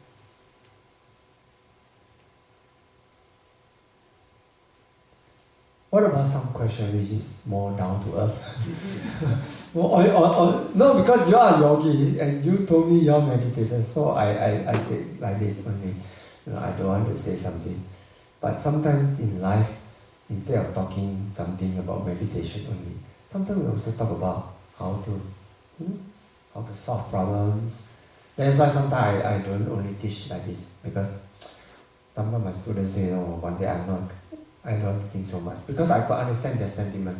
During those days also, I look at Visuddhimagga, I just had an overview. So for me, I just advise, it is good to have an overview and read up the stories, interesting stories about psychic power, about it. This inspire us, real, so powerful. So it inspires. Only for inspiration's sake, nothing really substantial will help you until you come to experience them. If you don't experience them, you read them, it's just more for inspiration. So you don't need to memorize everything in great detail. Just for inspiration's sake, it's enough. At least you know where we are heading to in future. What am I supposed to know to penetrate, to see them as they really are. You get a rough idea. Then after that, you just practice your concentration until you get enough concentration for your vipassana practice. At least excess concentration is necessary. There are various ways to arouse excess concentration. Bhante. I have two questions I want to ask. Mm. You mentioned a lot about the access concentration. Mm. Is that the same as neighborhood of jhana or pretty close? Mm. Oh, excess concentration usually is very near to jhana already. Neighborhood jhana, right? Huh? Same thing, right? As neighborhood of jhana? Neighborhood, yeah, neighborhood of jhana, they call it neighborhood, Or yes. just different wording, huh, Bhante? Different wording. Neighborhood, access, yeah. Mm. Yes, upachara, somebody. Yeah, near, very near already. And I heard that some people, when they attain first jhana, and next time when they meditate, they cannot attain first jhana. And there are some people that attain first jhana, and when they meditate again next time, by will, they attain easily.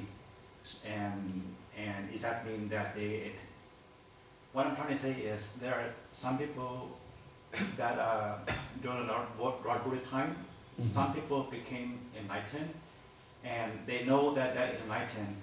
And there are some people who are enlightened, for example, as Sotapanna or above, and they do not know that they are enlightened. How do you know? I mean, some people are curious that how do you know if they attain the first stage? Because some people are enlightened and they may not know. I don't know. I don't know what kind of... Because I hear it from the suttas, like the Lord Buddha uncle, he attained the Anagami level, and he asked the Lord Buddha what level, and the Buddha said he was the Anagami level, and he didn't know he's enlightened. So I was wondering if there's a way. Mahanama, I think it's not Anagami. People are talking about Sotapanna, if I'm not mistaken. Mahanama, are you referring to? It's a relative. Relative. Relative. Yes, I think he's Mahanama, referring to Mahanama. Oh, okay. Yeah. Sometimes I'm not. These kind of things you better check with Bhikkhu Bodhi. You know, but I'm not so much as a scholastic, because certain things has a lot to do with interpretation. So this kind of interpretation, I sometimes I have reservation. You know, I go by Kalama Sutta.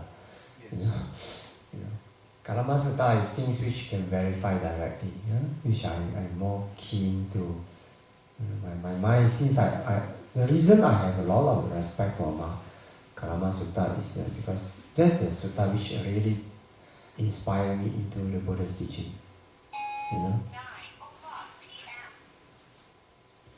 You know, in Kalama Sutta. So for me, if just because this kind of interpretation of the text, I don't know, since I learned the Dhamma, I'm not that interested. Because, how to verify? You see, my attitude I just want to share. So that's a bit difficult for me to just take even suttas just it is, No, I'm very careful. You see what is in Kalama Sutta? This Kesamuti Sutta, Kalama Sutta, you look at this.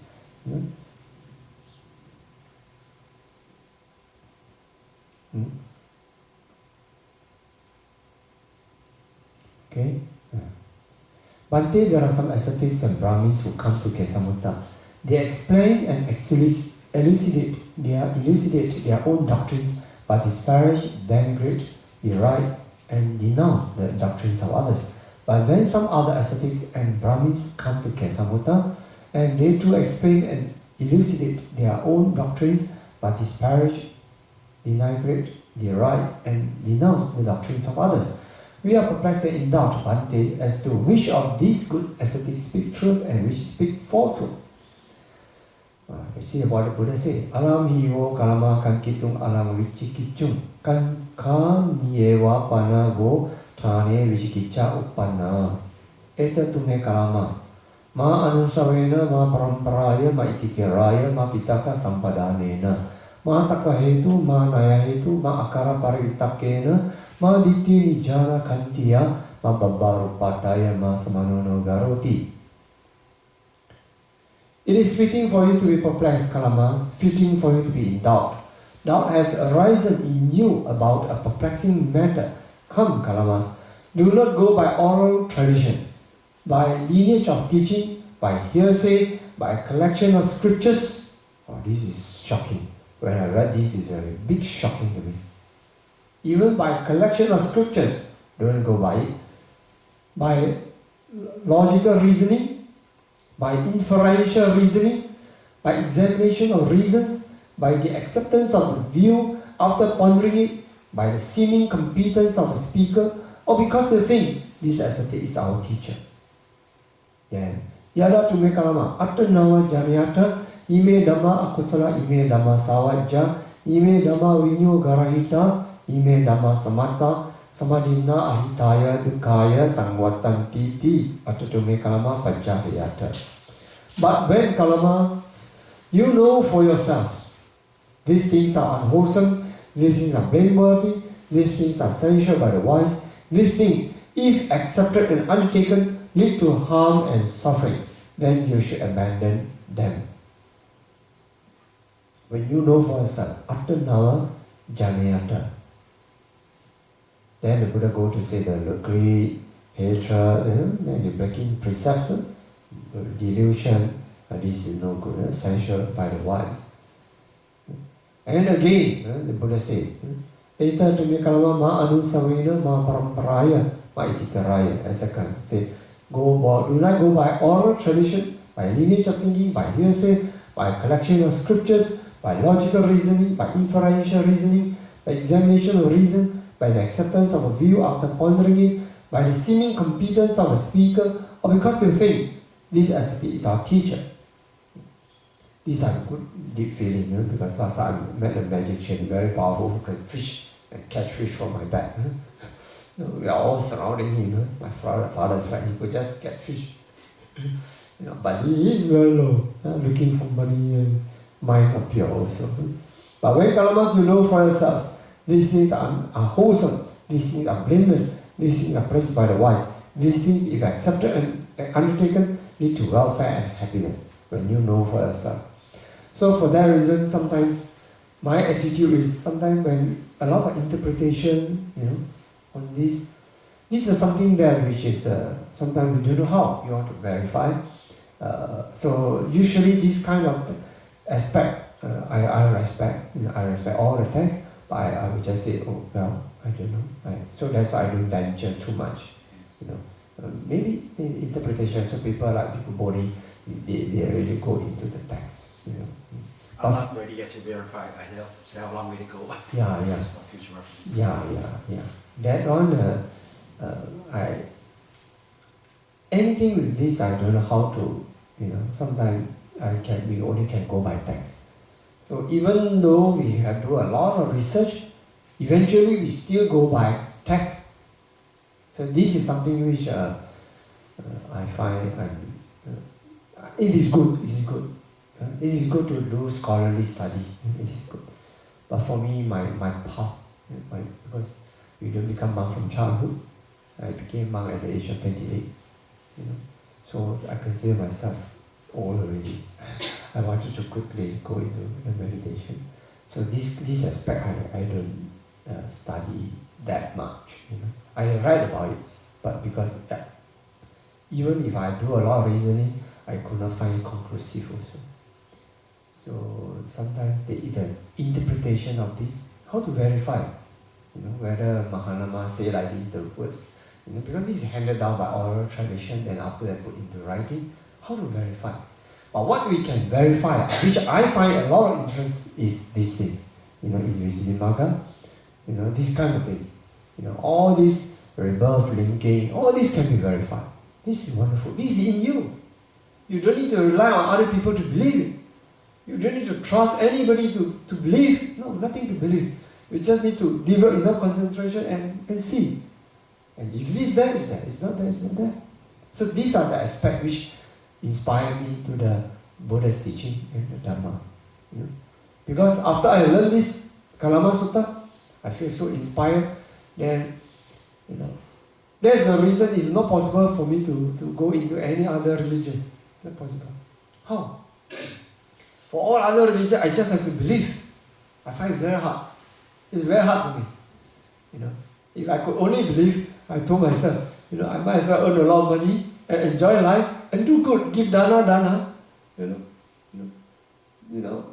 to put in such our whole life in is hard. But if it is verifiable, that's wonderful. So this is the thing. So this sutta inspired me a lot. So I also make sure my team, the Sangha and everyone, every 2 weeks, our chanting, we chant this, one round, one day, we chant this. And the Buddha talked about this non-hatred. Very nice sutta. And the Buddha thought about loving kindness in this sutta, compassion, appreciative joy, equanimity. And then the last part is very beautiful, how the Buddha gave this sutta. Anyway, so in the Visuddhimagga, I find these are the things which interest me a lot, because these is the things which I don't need to go by belief. You can verify, because by direct experience you can verify.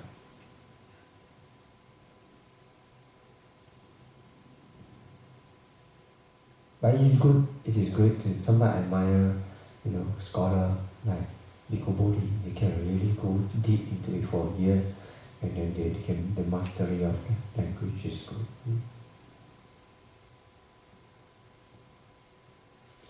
My mother also asked me, what am I going to do? This is so deep and so profound. I said, well, never mind. She said, I'm a person who only studied 4 years, school. Only school for 4 years. I said, no problem. You just go. You can always go to Alibaba's cave with reading a map and getting a guide. But if you don't, you want a treasure, but you find reading the map is too cumbersome for you. If you get a good guide, and the guide can bring you there, you can reach there also. So in this way.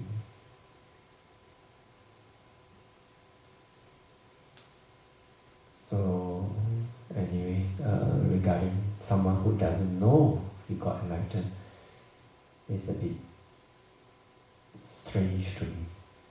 But mostly in the text we find people who they know. At least they know.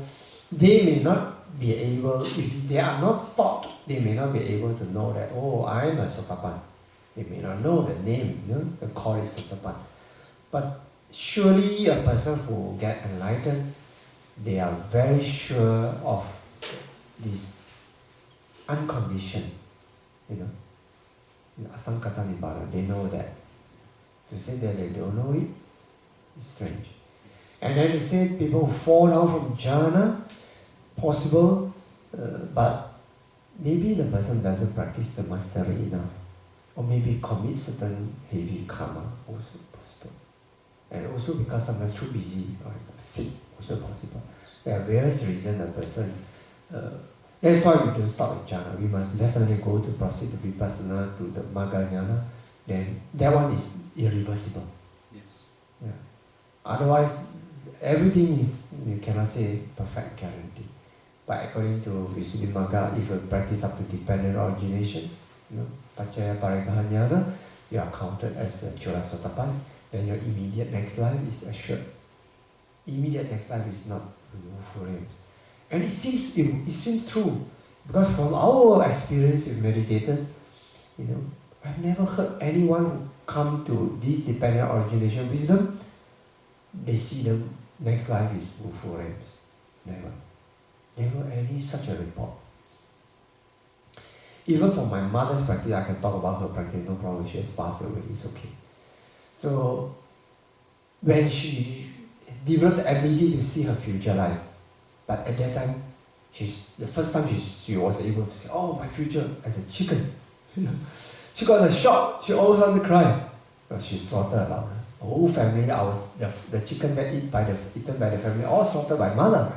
Fish also, women are very pitiful, friends, to be in the traditional woman, in the traditional Chinese family. What your husband wants you to do, you do. My father would go and fish. Then my father would not kill the fish. He would keep the fish alive and brought back the family so that it's fresh. And immediately killed and immediately cooked. Very fair. So my mother did all the killing. Very pitiful. But luckily she practiced well, otherwise I don't know what would happen to her. So she saw herself, born as a chicken. So she was shocked and almost wanted to cry. I said, well, you are not doing dependent origination. You are just doing seeing future lives only. Seeing future lives and practicing dependent origination, do different things. This is a projection. I say, no, you should follow instruction. We are not teaching you to see future life. We are teaching you to see cause and effect. So you do, okay, what are the past causes, past life causes, previous life causes, produce this birth, why you are man, why you are woman, why you have this kind of temperament, character. But of course, precisely we want to see the 5 aggregates, cause, effect, and then present cause and future effect. So if you do like that, I don't see possibility that you can rebirth as a chicken, unlikely. So I told her, you better do properly. Then within a few days, she did, cause, effect, cause, effect, cause, effect. Then the dependent origination wisdom arose in her, Then after that, she see in the future, no, heaven, no more it's as a chicken. Then she felt confident. Then from that time onwards, whenever she looked into her future, always heaven. Wow. Never Wufuren. Never. Because change already. Seeing the future is seeing projection. You are not seeing the actual. Not yet happen. You only see your future 5 aggregates as projection. But if you are not satisfied with that, you can go and meditate hard and then make a determination. You want to change your future, you can change. People who have enough condition, they can change their future. People who don't have the condition, they cannot. Even if they wish, they cannot. For example, people who have killed the father and mother, even no matter how hard they wish, they want to go to the heaven, not possible. They will just go to hell. No matter how hard they wish, not possible. So otherwise, it is possible. Yeah. So my mother, she practiced after that. She only saw it once only. One sitting, she saw, horrible. She's very afraid. I said, no. You just practice Dhamma accordingly. You will get your Ganges River. You know what Ganges River? The Buddha said when you put the salt, the salt story, similarly, the salt, you put 1 handful of salt, you put it into the cup of water, you drink, too salty. But you put it into the Ganges, those days the Ganges River very clean, So you take 1 cup of water, you don't get so much salty. Why? The Ganges River is a similar for our merits, our dana, sila, bhavana, samadhi, panya. And then our salt is a simile for our bad karma, So people, my mother did a lot of killing. A lot of killing, And they put the turtle there and cook from just have to cook like that. She didn't know any other way of cooking turtle. The only way of putting it on a, how you call that? Pot, and then you just have to cook like that. Very pitiful. Very pitiful. My mother killed for us, and we ate, So we have the karma also, Because of those things are killed for me, and I ate with full awareness that it's killed for me. But because of the practice, it's so powerful. And the dependent origination practice is so powerful. And by the time she see cause, effect, somehow that wisdom, it's like Ganges River, thin down the water. Then she just look into the future. It's a good river, Yeah. And dying time she still practice Vipassana and the Arupa Sataka practice. You want to see Arupa Sataka practice? It's here. This is material Rupa Sataka. I have to see rising from nutriment, taking real Rupa Sataka. See, this is one kind of Vipassana practice. Take a decline, take a etc. Rupa, a lot from past to present and to future. The next. The first 10 years of a person, 100 years are called tender decade. Then you have to see, from past to present. In order to these 3 characteristics according to disappearance.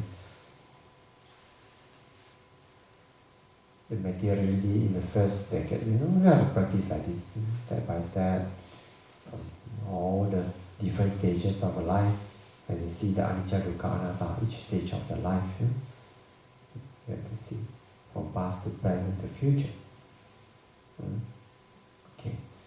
So after that,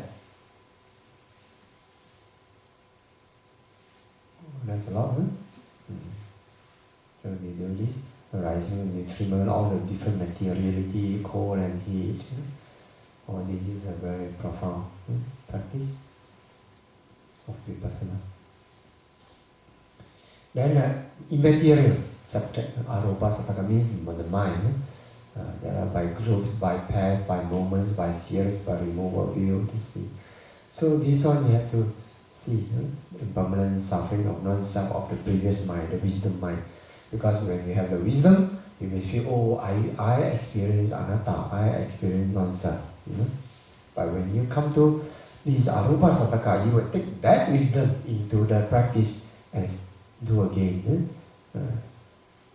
Take that wisdom mind as a practice.